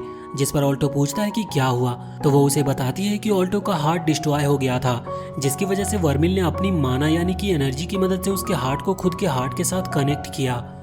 ऑल्टो को अभी कुछ भी समझ नहीं आ रहा था क्योंकि वो तो नॉर्मल हो चुका है, पर वर्मिल बताती है कि ऐसा करने से अगर उन दोनों में से कोई एक भी मरता है तो दूसरा भी अपने आप ही मारा जाएगा। ये सुनकर ऑल्टो हैरान था। वो रोने लगता है और कहता है कि तुम एक डीमन हो, यानी कि तुम्हारी लाइफ एक ह्यूमन से बहुत ही ज्यादा है, लेकिन अब मेरी वजह से तुम्हें भी जल्द ही मरना होगा। ये सुनकर वर्मिल बहुत ही ज्यादा हैरान थी। वैसे अब सब कुछ ठीक हो चुका था और हमें जानने को मिलता है कि ऑब्सीडियन को भी अब पकड़ लिया गया है और उसे जेल में बंद कर दिया गया है। दूसरी तरफ बाकी सारे स्टूडेंट जिन्हें हाई एनर्जी की वजह से चोट लगी थी वो भी अब हील कर रहे थे और उनका भी इलाज चल रहा था। इस तरफ रेक्स भी अब होश में आ चुका था और उसकी इंजरीज भी ठीक हो चुकी थी। वो जागते हुए क्रिस को वहां पर देखता है, जो देखकर वो बहुत खुश था। अब इसके बाद हम ऑल्टो और वर्मिल को देखते हैं। वर्मिल यहाँ पर ऑल्टो के हार्ट के ऊपर बहुत काम कर रही थी, जिससे कि वो पूरी तरह से ठीक हो सके। वो यहाँ ऑल्टो को बताती है कि टोटल 10 साल लग जाएंगे ऑल्टो के हार्ट को एक फुली फंक्शनल हार्ट बनने में, लेकिन वो ये भी कहती है कि जब तुम्हारा हार्ट पूरी तरह से ठीक हो जाएगा तो मैं वापस से उस बुक के अंदर चली जाऊंगी। ऐसा वो इसीलिए कह रही थी क्योंकि वो खुद को ही ब्लेम करती है ऑल्टो की उस चोट के लिए, जिस पर ऑल्टो को थोड़ा सा गुस्सा आ जाता है। वो तुरंत ही आगे आते हुए उसे किस करता है, पर वर्मिल उसे दूर हटा देती है। लेकिन वो नोटिस करती है कि ऑल्टो ने ऐसा अपनी एनर्जी वापस लेने के लिए नहीं किया था। अब वो उसे दीवार के पास लाते हुए कहता है कि तुम मेरी फैमिलियर हो, इसीलिए अगर तुम्हारी वजह से मुझे थोड़ी बहुत चोट लग भी जाए तो इससे कोई फर्क नहीं पड़ता। और अब इतना कहकर वो वहाँ से भाग गया था। इसके बाद अब यहाँ वर्मिल को याद आता है कि कुछ दिन पहले ही ऑल्टो ने उससे कहा था कि 2 पर्सन तभी किस करते हैं जब वो एक दूसरे से प्यार करते हैं। और अब इस इंसिडेंट से वर्मिल समझ गई थी कि ऑल्टो उसे कितना पसंद करता है, और अब इसी बात से वो बहुत ही ज्यादा शर्मा भी जाती है। अब इसके बाद हम देखते हैं कि अगले दिन जब ऑल्टो स्कूल में आया था तो वहाँ पर सभी गर्ल्स बहुत ही ज्यादा उदास बैठी थी क्योंकि ऑब्सीडियन जेल में चले गए थे, जिस वजह से वो सभी दुखी थे क्योंकि वो सभी ऑब्सीडियन को पसंद करती थी। अब यहाँ पर सभी लड़के भी बहुत ही ज्यादा उदास थे। ऑल्टो को लगता है कि शायद वो भी ऑब्सीडियन को पसंद करते थे, लेकिन यहाँ पर वो सभी लड़के गुस्सा होते हुए चिल्लाते हैं और बताते हैं कि वो इस वजह से दुखी नहीं है। वो यहाँ पर ऑल्टो से कह रहे थे कि आखिर वर्मिल स्कूल क्यों नहीं आई, जिस पर ऑल्टो बहाना बनाते हुए कहता है कि उसकी तबीयत अभी थोड़ी सी खराब है। वैसे अब स्कूल से लौटते वक्त ऑल्टो सोच रहा था कि वो वर्मिल के लिए क्या लेकर जाए जिससे उसका मूड ठीक हो सके। दूसरी तरफ हम वर्मिल को देखते हैं जो कि अभी सनसेट देख रही थी और थोड़ी उदास लग रही थी। तभी वहाँ पर लिलिया आकर उससे उसकी उदासी का कारण पूछती है, तो वर्मिल यहाँ पर रिवील करती है कि वो असल में एक डीमन है, जिस वजह से लिलिया ज्यादा कुछ हैरान नहीं लग रही थी। लेकिन ये देखकर वर्मिल हैरान थी। वो उससे माफी मांगती है ये बात ना बताने के लिए, लेकिन लिलिया कहती है कि उसे इस चीज से कोई फर्क नहीं पड़ता। वो बस ये पूछती है कि अभी 1-2 दिन पहले कुछ हुआ क्या, क्योंकि ऑल्टो का बिहेवियर अभी कुछ टाइम से बहुत ही ज्यादा अजीब लग रहा है। वर्मिल याद करती है और वो समझ गई थी कि ऑल्टो का मूड अभी इसीलिए खराब है क्योंकि वर्मिल उससे बात नहीं कर रही और उससे दूरी बनाने की कोशिश कर रही है। वैसे लिलिया भी कुछ देर बात करके ये चीज समझ चुकी थी कि वर्मिल खुद को डीमन होने के लिए बुरा समझती है, लेकिन इस पर वो उससे कहती है कि वो एक डीमन है, इस चीज में कोई बुराई नहीं है। वैसे भी उसने अभी तक किसी को भी हार्म नहीं पहुंचाया और देखा जाए तो वो भी अभी उसकी दोस्त बन चुकी है। इस वजह से उसके डीमन होने पर उसे कोई फर्क नहीं पड़ता, इसीलिए उसे भी अपने दिमाग से ये बात निकाल देनी चाहिए। साथ ही यहाँ पर जो लिलिया की स्पिरिट थी वो भी अभी वर्मिल को जाकर हग करती है, जिसके बाद वर्मिल बहुत ही अच्छा महसूस कर रही थी।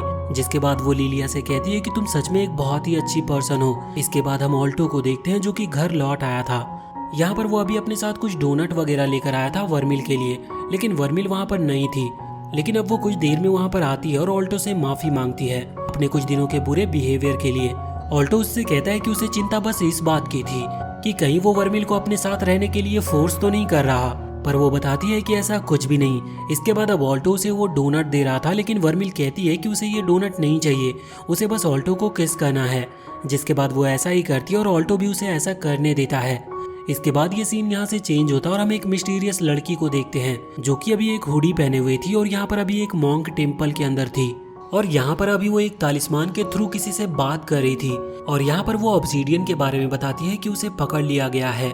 वैसे इस वक्त वो अभी एक मॉन्क टेम्पल के अंदर है और उन्होंने सभी मॉन्क को हरा दिया था, लेकिन तभी वहाँ पर एक और मॉन्क आकर उनके ऊपर हमला करता है, लेकिन उसके साथ वाली लड़की और ये मिलकर उसे हरा देते हैं। हमें जानने को मिलता है कि ये दोनों प्लेटिनम स्क्वायर पर पहुंच चुके हैं। अब इसके बाद ये सीन चेंज होता है और हम ऑल्टो के स्कूल में आ जाते हैं, जहाँ पर हम देखते हैं कि आज वर्मिल ऑल्टो की स्कूल ड्रेस पहन कर आई थी जो कि उसे फिट नहीं हो रही थी। इस वजह से सभी लड़कों का ध्यान उसी के ऊपर था। अभी वर्मिल को भी समझ में नहीं आ रहा था कि वो सभी उसे क्यों देख रहे हैं। वैसे वो सभी लड़के अभी ऑल्टो के पास आते हैं और उसे उछालते हुए उसे थैंक्स करते हैं। वो थैंक्स इसीलिए कर रहे थे क्योंकि ऑल्टो की वजह से ही वो फिर से वर्मिल से मिल पाए। वैसे इसके बाद ऑल्टो को ये चीज याद आती है कि बहुत ही जल्द ब्रॉन्ज स्क्वायर का टेस्ट होने वाला है, इसीलिए वो वर्मिल से कहता है कि हमें टेस्ट के लिए पूरी तरह से तैयार रहना होगा। अब अगली सीन में हम देखते हैं कि अभी उनकी छुट्टी हो रही थी। उसी दौरान जब बाकी स्टूडेंट जा रहे थे तभी एक अंधेरी वाली जगह पर वर्मिल ऑल्टो को किस कर रही थी। ऑल्टो उससे कहता है कि उसे स्कूल में ऐसा नहीं करना चाहिए, जिस पर वो कहती है कि ब्रॉन्ज स्क्वायर टेस्ट जल्दी करीब आ रहा है, इस वजह से उसे बहुत सारी एनर्जी की जरूरत है। अब ऑल्टो उसे नहीं रोकता। अब जब वो वापस से क्लास में आता है तब लिलिया उसका इंतजार कर रही थी, लेकिन वो थोड़ा गुस्सा थी क्योंकि ऑल्टो फिर से वर्मिल के साथ टाइम गुजार रहा था। अब यहाँ पर जब क्लास स्टार्ट होने वाली थी तभी वहाँ स्टूडेंट काउंसिल के कुछ लोग आते हैं। वो अभी ऑल्टो और वर्मिल को बुलाने के लिए आए थे क्योंकि उन्हें उनसे कुछ बात करनी है। जब ऑल्टो और वर्मिल वहाँ काउंसिल हॉल में जाते हैं तो वहाँ पर काउंसिल प्रेसिडेंट यानी कि एलेना ऑल्टो से वर्मिल के बारे में जानकारी मांगती है। इस पर ऑल्टो कहता है कि उसे नहीं पता कि तब वर्मिल को क्या हुआ था। अब यहाँ पर एलेना पहले तो माफ़ी मांगती है क्योंकि उस फाइट के दौरान ऑल्टो को बहुत ही ज़्यादा सीरियस चोट आई थी, और इसके बाद वो बताती है कि ऑब्सीडियन जेल से भाग चुका है। वो बताती है कि उनको बुलाने का असली कारण यही है कि वो जानना चाहते हैं कि ऑब्सीडियन के साथ फाइट के दौरान क्या क्या हुआ था, क्योंकि उन्हें ऑब्सीडियन की ट्रू पावर के बारे में नहीं पता। लेकिन ऑल्टो बताता है कि उसे भी उसकी पावर के बारे में कुछ भी नहीं पता। इसके बाद अब ये फिर से वर्मिल के बारे में पूछने लगते हैं, लेकिन जब ऑल्टो कुछ नहीं बता रहा था तो ये थोड़ा फोर्स करते हुए पूछते हैं। अभी वर्मिल भी कहती है कि हमें सच बता देना चाहिए, जिसके बाद ऑल्टो कहता है कि वर्मिल असल में एक डीमन है, जो सुनकर सभी हैरान हो जाते हैं। लेकिन ऑल्टो ये भी कहता है कि वो वर्मिल को कुछ भी करे तो उसके लिए पहले उन्हें ऑल्टो से लड़ना होगा। लेकिन इस पर एलिना कहती है कि वो वर्मिल को कोई भी हार्म नहीं पहुंचाएगी क्योंकि उसका कोई इंटेंशन नहीं है ऐसा, उसने उन्हें बस जानकारी लेने के लिए बुलाया था। बल्कि अब यहाँ पर वो ऑल्टो को ही ऑफर करती है स्टूडेंट काउंसिल में ज्वाइन होने के लिए, जिस पर ऑल्टो बहुत ही ज़्यादा हैरान था। बाद में जब वो वहाँ से जाता है तो ये बात लिलिया, मार्क और चार्ल्स को बताता है। वो तीनों ही यहाँ पर बहुत ही ज़्यादा खुश थे। बाद में जब ऑल्टो घर पर आता है तो यहाँ पर वर्मिल उससे कहती है कि भले ही तुमने स्टूडेंट काउंसिल में एलेना के ऑफर को एक्सेप्ट कर लिया, लेकिन मुझे वो लड़की ठीक नहीं लगती। उसे देखते हुए मैं समझ गई थी कि अगर तुम ऑफर रिजेक्ट करोगे तो वो तुम पर हमला कर देगी। इस पर ऑल्टो कहता है कि मुझे इस चीज़ से कोई फर्क नहीं पड़ता, मैंने स्टूडेंट काउंसिल इसीलिए ज्वाइन किया जिससे कि मैं खुद को स्ट्रांग बना सकूं और तुम्हें प्रोटेक्ट कर सकूं। अब ये सुनकर वर्मिल उसके पास आती है और अपनी शर्ट के बटन खोलने लगती है। दूसरी तरफ हम एलिना को देखते हैं जो इस वक्त एक बड़े से स्टैचू के सामने मेडिटेशन कर रही थी। तभी उसे ऑल्टो की कही हुई बात याद आती है जिसमें उसने वर्मिल के बारे में कहा था कि वो उसे हर हालत में प्रोटेक्ट करेगा। इस बात से अभी एलिना को थोड़ा सा गुस्सा आता और वो सामने रखे हुए एक बड़े से स्टैचू की गर्दन को काट देती है और फिर वो वहाँ से चली जाती है। इसके बाद अगले दिन हम देखते हैं कि ऑल्टो और वर्मिल अभी स्टूडेंट काउंसिल हॉल की तरफ आ रहे थे, जहाँ जब वो गेट खोलते हैं तो देखते हैं कि अभी सभी गर्ल्स चेंज कर रही है।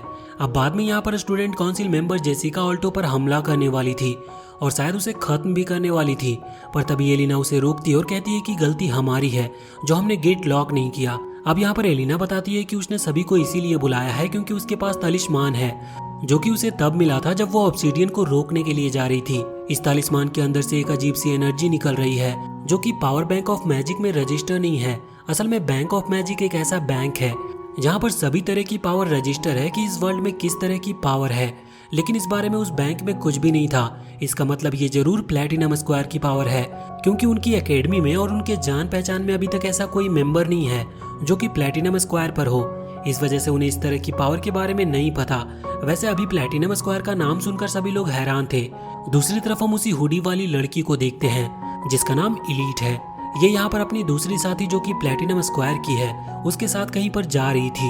ये एक तीसरे लड़की से मिलती है जो कि प्लैटिनम स्क्वायर रैंक पर ही है, और ये तीसरी लड़की यहाँ पर इलीट से उस तलिस्मान के बारे में पूछती है जो कि अभी अभी एलिना को मिला था।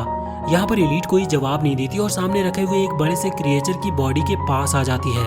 वो लोग शायद इसे जिंदा करने की कोशिश कर रहे थे, लेकिन उनका ये प्रोसेस बीच में ही रुक चुका था। इलीट कहती है कि इसके लिए हमें एक डीमन की जरूरत होगी क्योंकि उन्हें डीमन के पार्ट्स की जरूरत है।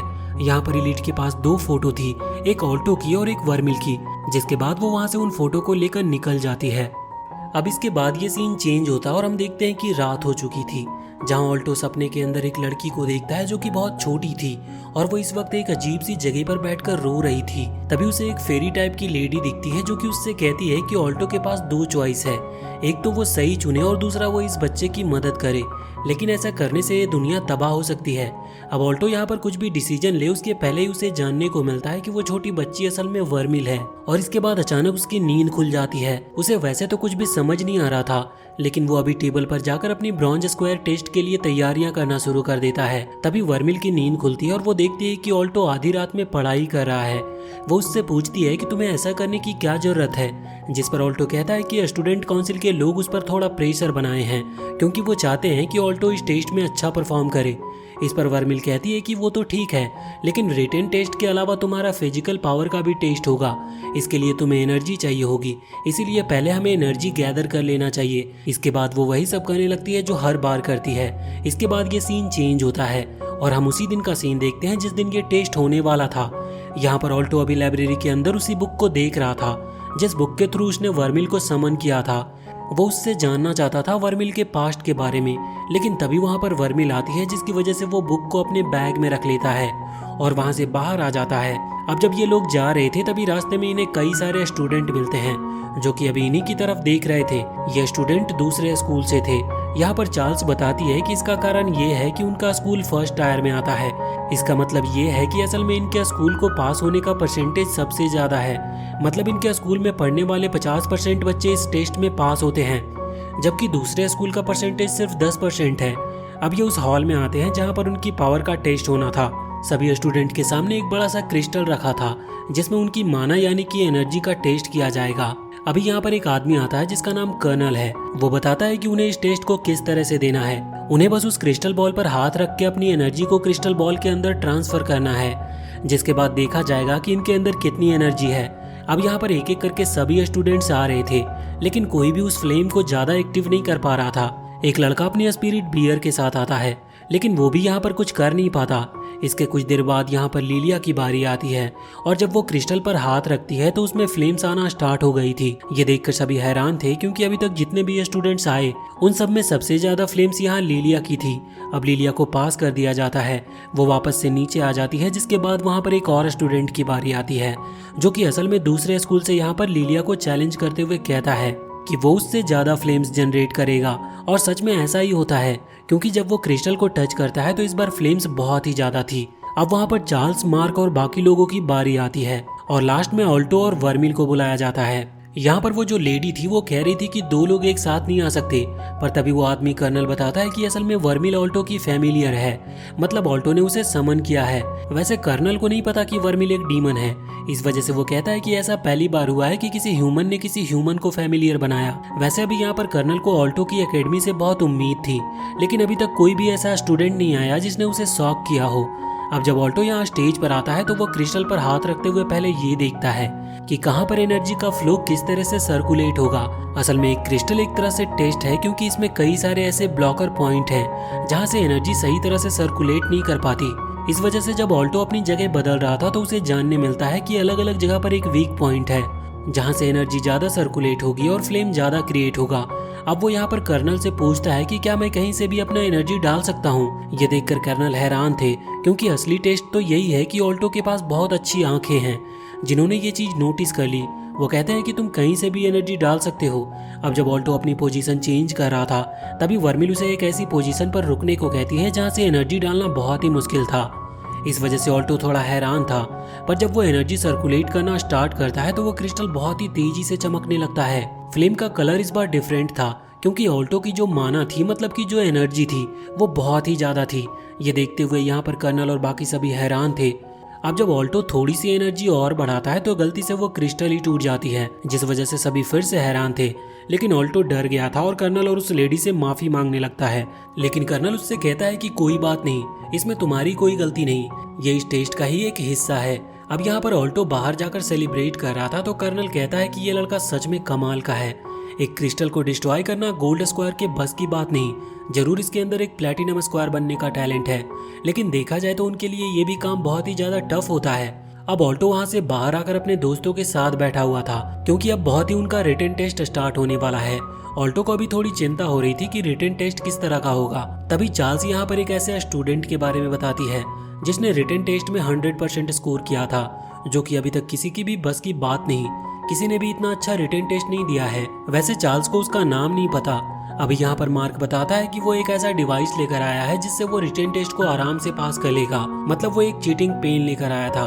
बाद में इनका रिटन टेस्ट स्टार्ट होने वाला था, जिसके पहले ही वर्मिल ऑल्टो के अंदर कुछ एनर्जी इंजेक्ट करती है। ऑल्टो कहता है कि उसे रिटन टेस्ट के दौरान एनर्जी की कोई जरूरत नहीं पड़ेगी, लेकिन फिर भी वर्मिल नहीं मानती। अब जब वो वहाँ से जा रहे थे तभी उनकी नजर उसी लड़के पर पड़ती है जिस लड़के ने वहाँ एनर्जी टेस्ट के दौरान लिलिया को चैलेंज किया था। ये लड़का भी वॉशरूम जा रहा था जहाँ उस लड़के की मुलाकात उसी प्लेटिनम स्क्वायर वाली लड़की एलीट से होती है। वो लड़की यहाँ पर इसे मार देती है और उसका जो बैज है जिस पर उसका नाम लिखा हुआ था उसे अपने पास रख लेती है और एग्जाम हॉल की तरफ निकल जाती है। इसके बाद ये सीन चेंज होता है और हम एलिना और जेसिका को देखते हैं जो कि अभी फाइट कर रहे थे ट्रेनिंग के लिए, और फाइट के दौरान एलिना बहुत ही आसानी से जेसिका को हरा देती है, लेकिन वो उसकी तारीफ भी करती है। बाद में ये लोग नहा रहे थे तब जेसिका यहाँ पर ऑल्टो और वर्मिल के बारे में बात करती है। वर्मिल एक डीमन है जिस वजह से जेसिका को उससे थोड़ा सा डर लगता है, लेकिन एलिना कहती है कि उससे डरने की कोई जरूरत नहीं। वैसे एलिना ये भी कह रही थी कि ऑल्टो उसे लाइक करता है, लेकिन अगर ऑल्टो ने उसका दिल तोड़ा तो शायद वर्मिल को संभाल पाना बहुत मुश्किल हो जाएगा। वैसे भी प्लेटिनम स्क्वायर के लोग वर्मिल को ही ढूंढ रहे हैं क्योंकि वो एक डीमन है और वो उनकी बहुत मदद कर सकती है। लेकिन एलिना का ये भी मानना है कि ऑल्टो सच में उसे दिल से पसंद करता है, जिस वजह से ऐसी सिचुएशन आना लगभग नामुमकिन है। इसके बाद घंटी बजती है और इनका जो रिटन टेस्ट वो स्टार्ट होता है। ऑल्टो जब वहाँ पहुँचता है तो उसे जानने को मिलता है कि वो अपनी फैमिलियर यानी कि वर्मिल को अंदर नहीं ला सकता, वर्मिल को बाहर ही रुकना होगा। अभी वो अकेला ही अंदर चला गया था और अपनी सीट पर आकर बैठता है। हम देखते हैं कि उसके सीट के पास में उसी लड़के का नंबर था जिसे अभी अभी एलीट ने मार दिया है और अब उसकी जगह पर एलीट यहाँ पर आकर बैठी थी। अब दूसरी तरफ हम वर्मिल को देखते हैं जो कि बाहर बैठी थी। तभी वहाँ से कुछ स्टूडेंट निकलते हैं जिनका रिटन टेस्ट पहले ही हो चुका है। असल में उन्हें दूसरा टेस्ट पेपर मिला था, तो यहाँ पर वो बात कर रहे थे कि उनका टेस्ट बहुत ही ज़्यादा टफ था। उन्हें नहीं लगता कि ज़्यादा स्टूडेंट पास हो पाएंगे, पर वो सोच रही थी कि ऑल्टो इसमें आराम से पास होगा क्योंकि उसने बहुत ही मेहनत की है। लेकिन अभी ऑल्टो के बारे में सोचते हुए वो एक्साइटेड हो रही थी और कह रही थी कि काश ये टेस्ट जल्दी खत्म हो जाए। अब इसके बाद ये सीन चेंज होता है और अब वापस से हम एग्जाम हॉल में आ जाते हैं, जहाँ पर हम देखते हैं कि अभी ऑल्टो टेस्ट दे रहा था और एलीट सो चुकी थी। ऑल्टो सभी क्वेश्चंस बड़े ही केयरफुली सॉल्व कर रहा था, लेकिन कुछ क्वेश्चन ऐसे थे जिसमें उसे प्रॉब्लम हो रही थी। अब जब एग्जाम खत्म होने में करीबन 10 मिनट बचते हैं तभी एलीट जागती है और 10 मिनट से कम टाइम में पूरे पेपर को सॉल्व कर देती है। ये देखकर ऑल्टो बहुत ही ज्यादा हैरान था। वैसे ऑल्टो अभी थोड़ा टेंशन में था क्योंकि उसके 1-2 क्वेश्चन छूटने वाले थे, लेकिन एलीट उससे कहती है कि चिंता की कोई बात नहीं क्योंकि ये एग्जाम वैसे भी कैंसिल होने वाला है। ऑल्टो को इस पर कुछ भी समझ नहीं आता, लेकिन तभी एक गार्ड वहां पर आकर कहता है कि उन्हें वॉशरूम में अंदर एक स्टूडेंट की डेड बॉडी मिली है, जो सुनकर सभी स्टूडेंट बहुत ही हैरान हो गए थे। दूसरा गार्ड यहाँ पर नोटिस करता है कि एलीट किसी भी स्कूल से नहीं है। एलीट कहती है कि तुम तो बहुत समझदार हो, तुमने बहुत ही जल्दी मेरी ये चीज नोटिस कर ली। और इसके बाद वो वहाँ क्लासरूम में एक स्टोन गोलेम को समन करती है। अभी वहाँ पर जो गार्ड खड़ा हुआ था वो अपनी पावर से हमला करता है, लेकिन उसने जो फॉर्मेशन क्रिएट किए थे उन्हें एलीट बहुत ही आसानी से डिस्ट्रॉय कर देती है। इसके बाद वहाँ पर वर्मिल की एंट्री होती है जो कि अपनी पावर से यहाँ उस स्टोन गोलेम पर हमला कर रही थी, लेकिन एलीट उसके अटैक को भी बहुत ही आसानी से रोक रही थी। तभी वहाँ पर कर्नल आते हैं जो कि बताते हैं कि ये प्लैटिनम स्क्वायर रैंक पर है। ऑल्टो ये सुनते ही समझ जाता है कि चार्ल्स जिसकी बात कर रही थी, जिसने टेस्ट में सभी क्वेश्चंस के सही जवाब दिए थे, वो असल में यही है और यही वो लड़की है जिसने ऑब्सीडियन को बचाया था। अभी बाहर लिलिया, मार्क और चार्ल्स को जब ये पता चलता है कि यहाँ अंदर की सिचुएशन क्या है, तो वो ऑल्टो और वर्मिल को बचाने के लिए अंदर आना चाहते थे, पर वहाँ पर खड़े हुए कुछ लोग उन्हें रोक देते और अंदर नहीं आने देते। अब यहाँ एग्जाम हॉल के अंदर हम देखते हैं कि लड़ाई शुरू हो चुकी थी, जहाँ पर एलीट सभी को बहुत ही आसानी से हरा रही थी। यहाँ पर वर्मिल की भी अभी बहुत बुरी हालत थी और एलीट उससे कह रही थी कि तुम सच में डीमन होने के बावजूद भी बहुत ही ज्यादा कमजोर हो। ऑल्टो को इस चीज पर गुस्सा आता और वो आगे बढ़ने लगता है। हम देखते हैं कि उसकी बॉडी से गोल्डन कलर की ऑरा निकल रहा था जो कि बहुत ही पावरफुल था। जब एलीट अपने स्टोन गोलेम की मदद से ऑल्टो पर हमला करने के लिए उससे आगे बढ़ने को कहती है, तभी ऑल्टो हमला करते हुए स्टोन गोलेम को ही खत्म कर देता है। ये देखते हुए एलीट समझ चुकी थी कि ऑल्टो बाकी सभी से ज्यादा पावरफुल है, इसीलिए अब एलीट ने यहाँ पर बहुत सारे गोलेम क्रिएट कर लिए थे, लेकिन ऑल्टो उन्हें भी डिस्ट्रॉय कर देता है। जिसके बाद ऑल्टो फिर से एलीट की तरफ आगे बढ़ने लगा था। यहाँ पर एलीट अपनी एक आयरन स्पीयर क्रिएट करते हुए ऑल्टो को कॉलर से उठा लेती है और कहती है कि तुम तो बहुत कमजोर हो, तुम मुझे नहीं हरा सकते। अब वर्मिल को भी इस चीज पर गुस्सा आ गया था, जिस वजह से वो अपनी डीमन फॉर्म में आती है और तुरंत ही एलीट पर हमला करने के लिए आगे बढ़ जाती है। लेकिन अब एलीट ने यहाँ पर किसी फॉरबिडन टेक्निक का यूज करते हुए कई सारे चेन्स में वर्मिल को पकड़ लिया था और उसकी चाबी सिर्फ उसी के पास थी। वर्मिल का यहाँ से निकल पाना नामुमकिन था। ऑल्टो एलीट के पास आता और उससे कहता है कि वो वर्मिल को जाने दे, लेकिन एलीट उसके चेहरे पर लात मारते हुए उसे वहाँ से दूर हटा देती है। लेकिन ऑल्टो ने भी अभी हार नहीं मानी थी, वो उसका पैर पकड़ लेता, पर इस चीज से यहाँ पर एलीट को बहुत ही ज्यादा गुस्सा आने लगा था। इस वजह से वो ऑल्टो को वहाँ से दूर हटाते हुए अपने गोलेम को समन करके ऑल्टो पर हमला करने वाली थी और इस बार वो उसे जान से खत्म भी करने वाली थी। पर तभी ऑल्टो के बैग में रखी वो बुक जिसके थ्रू ऑल्टो ने वर्मिल को समन किया था, उसके अंदर से एक लाइट निकलती है और ऑल्टो को बचा लेती है। वो लाइट अब उस फेरी में कन्वर्ट हो चुकी थी जिसे ऑल्टो ने सपने में देखा था। यहाँ पर ऑल्टो उसे देखकर बहुत ही हैरान था। वो स्पिरिट फेरी यहाँ पर बताती है कि असल में उसी ने वर्मिल को इस बुक के अंदर सील किया था, लेकिन वो ये भी बताती है कि ऐसा वर्मिल खुद ही चाहती थी। वर्मिल एक बहुत बुरी मेमोरी से जूझ रही है जो कि शायद उसके बचपन की है। वो यहाँ पर कहती है कि सिर्फ ऑल्टो उसे आजाद करा सकता है। क्या वो ऐसा करना चाहता है? जिस पर ऑल्टो हाँ करता है। इस वजह से अब वो सीधा उस पोर्टल के थ्रू उस टाइम लाइन में ले जाने लगी थी। जहाँ वर्मिल के साथ वो सब हुआ जिसकी वजह से वो अंदर ही अंदर बहुत ज्यादा दुखी है। ऑल्टो भी उसकी बात मानते हुए उसके साथ चला जाता है। वैसे तो एलीट यहाँ उन्हें रोकने की कोशिश कर रही थी, पर उसी दौरान वो पोर्टल बंद हो गया था। अभी वर्मिल उनके साथ नहीं आई थी, इस वजह से ऑल्टो को थोड़ी चिंता हो रही थी। पर तभी वो स्पिरिट फेरी बताती है कि चिंता की कोई बात नहीं है, क्योंकि इस पोर्टल के ओपन होने के बाद रियल वर्ल्ड में टाइम रुक चुका है। अब यहाँ पर वो लोग 550 साल पहले उसी जगह पर आते हैं जिस जगह पर अभी करंटली ऑल्टो रह रहा है। वर्मिल भी यहीं रहा करती थी और असल में वो यहाँ पर एक ऑर्फनेज में रहती थी, जहाँ पर एक सिस्टर थी जो कि बाकी सभी ऑर्फनेज बच्चों का ख्याल रखती थी। वर्मिल एक डीमन थी जो बात किसी को पता नहीं थी। अभी यहाँ पर वर्मिल अपनी सिस्टर जो कि उसकी मदर की तरह है उनके पास आती है और उन्हें फूलों का बनाया हुआ एक क्राउन यानी कि ताज देती है, जिस पर उसकी मदर, जिन्हें हम सिस्टर कह सकते हैं क्योंकि वो एक नन है, तो वो इस पर बहुत खुश होती है। अभी यहाँ पर वर्मिल भी बहुत खुश थी, जो देखकर ऑल्टो कहता है कि वर्मिल का पास्ट अच्छा था, लेकिन इस पर वो फेरी कहती है कि हाँ सिर्फ कुछ दिनों के लिए। अब यहाँ पर वर्मिल घर के अंदर आती है जहाँ पर और भी कई ऑर्फनेज बच्चे थे। एक और लड़की थी जो कि एज में उन सभी से बड़ी थी, उसका नाम म्याओ है। वो यहाँ पर उन्हें उनका फेवरेट खाना बना कर देती है, जितना उनके पास रहता है उसके हिसाब से। अभी बाकी बच्चे भी जिद कर रहे थे कि वर्मिल उन्हें भी वही क्राउन बना कर दे जो कि उसने सिस्टर को बना कर दिया था। वर्मिल उन्हें भी प्रॉमिस करती है कि वो उनके लिए भी क्राउन बनाएगी। ये जो टाइम था ये वर्मिल के लिए सबसे ज्यादा खुशी वाला था, ऐसा वो स्पिरिट फेरी ऑल्टो को बताती है। अब तभी हम रात का सीन देखते हैं जब सिस्टर अभी वर्मिल को कंघी कर रही थी, जिस दौरान वर्मिल उससे कहती है कि ये हॉर्न तो डीमंस का साइन है, जिस पर सिस्टर कहती है कि हाँ तो इससे कोई फर्क नहीं पड़ता। असल में सिस्टर को पता है कि वर्मिल एक डीमन है, लेकिन यहाँ पर वर्मिल कहती है कि डीमन तो बुरे होते हैं ना, और वैसे भी आप तो सिस्टर हैं और आप गॉड को मानती हैं, इसका मतलब मैं आपकी दुश्मन हुई। जिस पर सिस्टर कहती है कि ऐसा कुछ भी नहीं, तुम्हारे और मेरे बीच गॉड भी नहीं आ सकते। ऑल्टो ये सब देखकर बहुत ही ज्यादा खुश था। स्पिरिट फेरी उसे बताती है कि सिस्टर असल में उन चुनिंदा लोगों में से थी जो कि वर्मिल की आइडेंटिटी जानते हुए भी उसके साथ अच्छा बिहेव करती है। अब अगली मेमोरी में हम देखते हैं कि जब वर्मिल बाहर खेलने के लिए आई थी तभी कुछ बच्चे उसे मार रहे थे क्योंकि उन्होंने वर्मिल के सिर पर वो सींग देख लिए थे। इसी वजह से वो गुस्सा थे और उसे उल्टा सीधा कह रहे थे। तभी वहाँ पर मियाओ आती है जो कि उन बच्चों को भगा देती है, लेकिन तभी वो देखती है कि वर्मिल के सिर पर सींग है, जिसकी वजह से वो भी डर गई थी और वहाँ से पीछे हट गई थी। लेकिन इसके बाद वर्मिल घुटनों के बल आते हुए उससे माफी मांगती है और कहती है कि मुझे माफ कर दो, मैंने तुम्हें ये बात नहीं बताई। अभी वर्मिल डर गई थी कि शायद मियाओ उसे माफ नहीं करेगी, लेकिन यहाँ पर वो उसे गले लगा लेती है और कहती है कि उसे इस सब से कोई फर्क नहीं पड़ता कि वर्मिल असल में क्या है, क्योंकि वो वर्मिल को लगभग बचपन से ही जानती है। अभी वर्मिल इस बात से ज्यादा खुश थी और यहाँ पर ऑल्टो भी ये देखकर बहुत खुश हो रहा था। अब कुछ देर के बाद अगले सीन में हम देखते हैं कि अभी जो वो ऑर्फनेज है जहाँ पर सभी बच्चे रहते हैं, वहाँ बाहर सभी सिटी के लोग पत्थर फेंक रहे थे। जब ऑल्टो इसकी वजह पूछती है तो यहाँ पर वो स्पिरिट फेरी बताती है कि ऐसा इसी वजह से है क्योंकि सिटी के अंदर एक बीमारी फैली है और इन लोगों को लगता है कि असल में वर्मिल एक डीमन है, तो ये बीमारी उसी की वजह से फैली होगी, इसीलिए अब ये लोग वर्मिल को खत्म करना चाहते हैं। ऑल्टो को इस पर बहुत गुस्सा आता है। अब यहाँ पर हम नीचे देखते हैं कि जब सिस्टर वहाँ बाहर आकर उन लोगों को समझा रही थी कि ये सब वर्मिल का काम नहीं, तो वो लोग मान नहीं रहे थे। वो कह रहे थे कि उन्हें वर्मिल को उनके हवाले कर देना चाहिए, जिसके बाद वो वर्मिल को खत्म कर देंगे और गांव मतलब कि टाउन को बचा लेंगे। अब सिस्टर वापस अंदर आती है। वो समझ गए थे कि वर्मिल को नहीं बचाया जा सकता, इस वजह से यहाँ पर मियाओ वर्मिल से कहती है कि उसे यहाँ से भाग जाना होगा, जिस पर वर्मिल तैयार थी।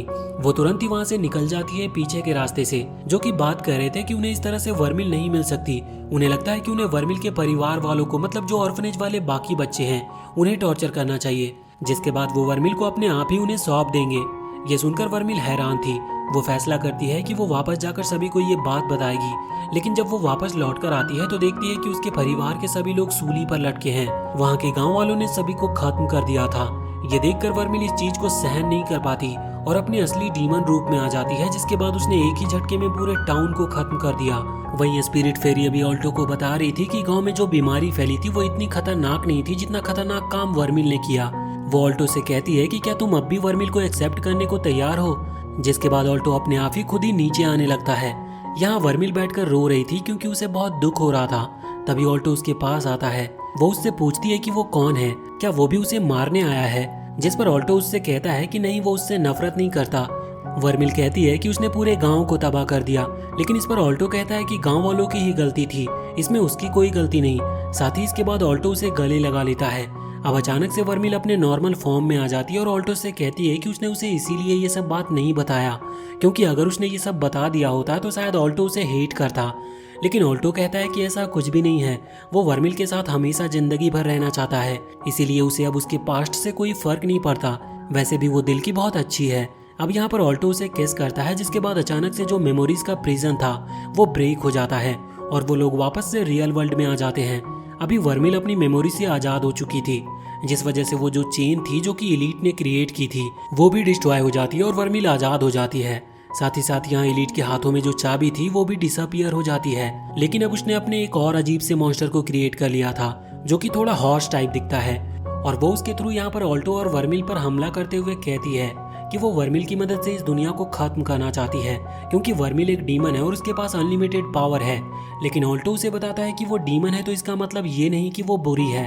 एलीट उसके पास्ट के बारे में कुछ भी नहीं जानती, वरना वो ऐसा बिल्कुल नहीं कहती। और अब उसके बाद ऑल्टो और वर्मिल दोनों ही हाथ मिलाते हैं और वहाँ पर एक बहुत ही तेज एनर्जी फैलना शुरू होती है, जिसके बाद वहाँ पर एक खतरनाक क्रिस्टल जनरेट होता है जिसकी एनर्जी बहुत ज्यादा थी, और उस एनर्जी की मदद से यहाँ ऑल्टो उस बड़े से हॉर्स टाइप बीस्ट को खत्म कर देता है। अभी एलीट ये देखकर हैरान थी कि ऑल्टो और वर्मिल सच में बहुत पावरफुल है और अब उनकी पावर और भी बहुत ज्यादा बढ़ चुकी है। अब वो अपना अगला हमला करने वाली थी, लेकिन तभी वहाँ पर उसकी दूसरी साथी आ जाती है जो कहती है कि अब टाइम पूरा हो चुका है, हमें यहाँ से चलना चाहिए। इस पर एलीट कहती है कि उसे अभी कुछ और देर लड़ना है, लेकिन उसके साथी उसे जबरदस्ती वहाँ से ले जाती है। वो यहाँ पर ऑल्टो से कहकर जाती है कि वो वापस लौटकर जरूर आएगी और अपने फाइट को कंटिन्यू करेगी। अब उसके चले जाने के बाद ऑल्टो यहाँ पर उस स्पिरिट फेरी को थैंक यू कहता है, क्योंकि उसकी वजह से वो वर्मिल की मेमोरी को जान पाया। यहाँ पर वर्मिल अभी स्पिरिट फेरी को फातिमा कहकर बुला रही थी, और अब इस बार फेरी ऑल्टो से पूछती है कि अगर फिर से ऐसी कोई सिचुएशन तैयार हुई जहाँ पर इतना बड़ा ही खतरा हुआ और दुनिया खत्म होने की नौबत आ जाए, तो भी क्या वो वर्मिल का साथ देगा। जिस पर ऑल्टो हाँ करता और कहता है कि मैं स्ट्रॉन्गेस्ट मेज बनूंगा जिससे कि मैं वर्मिल को प्रोटेक्ट कर सकूं। इस पर स्पिरिट फेरी खुश थी, वो कहती है कि वर्मिल को उसने सही हाथों में सौंपा है, और इसके बाद अब वो वहां से उस बिल्डिंग को सही करके चली जाती है। कुछ देर के बाद लिलिया और मार्क भी वहां पर आते हैं, जो कि आते ही ऑल्टो को गले लगा लेते हैं क्योंकि वो खुश है कि ऑल्टो की जान बच गई। अगले सीन में हम देखते हैं कि ऑल्टो अभी क्रिस के साथ प्रैक्टिस कर रहा था, क्योंकि अब उसे और भी ज्यादा स्ट्रॉन्ग बनना है। यहाँ पर जेसिका भी थी और वो भी ऑल्टो को स्ट्रॉन्ग बनाने में मदद कर रही थी। वैसे बाद में वो पूछती है कि आखिर ऑल्टो इतनी ट्रेनिंग क्यों कर रहा है, तो इस पर ऑल्टो कहता है कि उसे वर्मिल के लिए बहुत स्ट्रॉन्ग बनना है, जिस पर जेसिका थोड़ा शर्मा जाती है क्योंकि उसने इस आंसर की उम्मीद नहीं की थी। अगले सीन में हम देखते हैं कि अभी रात का टाइम था। वर्मिल ऑल्टो को थैंक यू कह रही थी, क्योंकि जब वो उस मेमोरी में फंसी हुई थी तब ऑल्टो ने आकर छोटी वर्मिल को गले लगाया और उसे समझाया था कि वो गलत नहीं है। इस पर वर्मिल अभी बहुत ही ज्यादा खुश थी, वो ऑल्टो को थैंक यू कह रही थी, और अब वर्मिल के अंदर एक नया कैरेक्टर डेवलप हो रहा था जो कि थोड़ा शर्माता है, वरना अभी तक वो किसी भी काम में बिल्कुल भी नहीं शर्माती थी। लेकिन अब ऑल्टो के साथ रहते हुए वो थोड़ी थोड़ी शर्माने लगी थी। अगले दिन ऑल्टो स्टूडेंट काउंसिल हॉल में आता है, जहाँ पर उसे जानने को मिलता है कि अभी एक नया कॉज फैल रहा है जिसके कई सारे विक्टिम ऑलरेडी बन चुके हैं और उन्हें अब इसी चीज पर छानबीन करनी है। आगे तो यहाँ पर हम अगले सीन में लिलिया को देखते हैं, जो कि अभी मार्कशीट रखे हुए थी ब्रॉन्ज स्क्वायर टेस्ट के रिजल्ट की। यहाँ पर वो ये देखकर हैरान थी कि मार्क भी इस टेस्ट में पास हो चुका है। मार्क बताता है कि उसकी जो चीटिंग पेंसिल थी वो काम कर गई। अभी यहाँ पर लिलिया ऑल्टो को ढूंढने की कोशिश कर रही थी, लेकिन वो समझ गई थी कि ऑल्टो जरूर वर्मिल के साथ होगा। अगले सीन में हम ऑल्टो और वर्मिल को देखते हैं। वर्मिल यहाँ पर ऑल्टो को किस करने की कोशिश कर रही थी, जिस दौरान ऑल्टो उससे कहता है कि तुम्हें अब ऐसे खुले में ये सब नहीं करना चाहिए, लेकिन फिर भी वर्मिल उसकी बात नहीं मानती। और इसी के साथ ये सीरीज का सीजन यहीं पर एंड होता है। तो वीडियो अगर पसंद आई हो तो चैनल को सब्सक्राइब करके बेल आइकन जरूर दबा लें।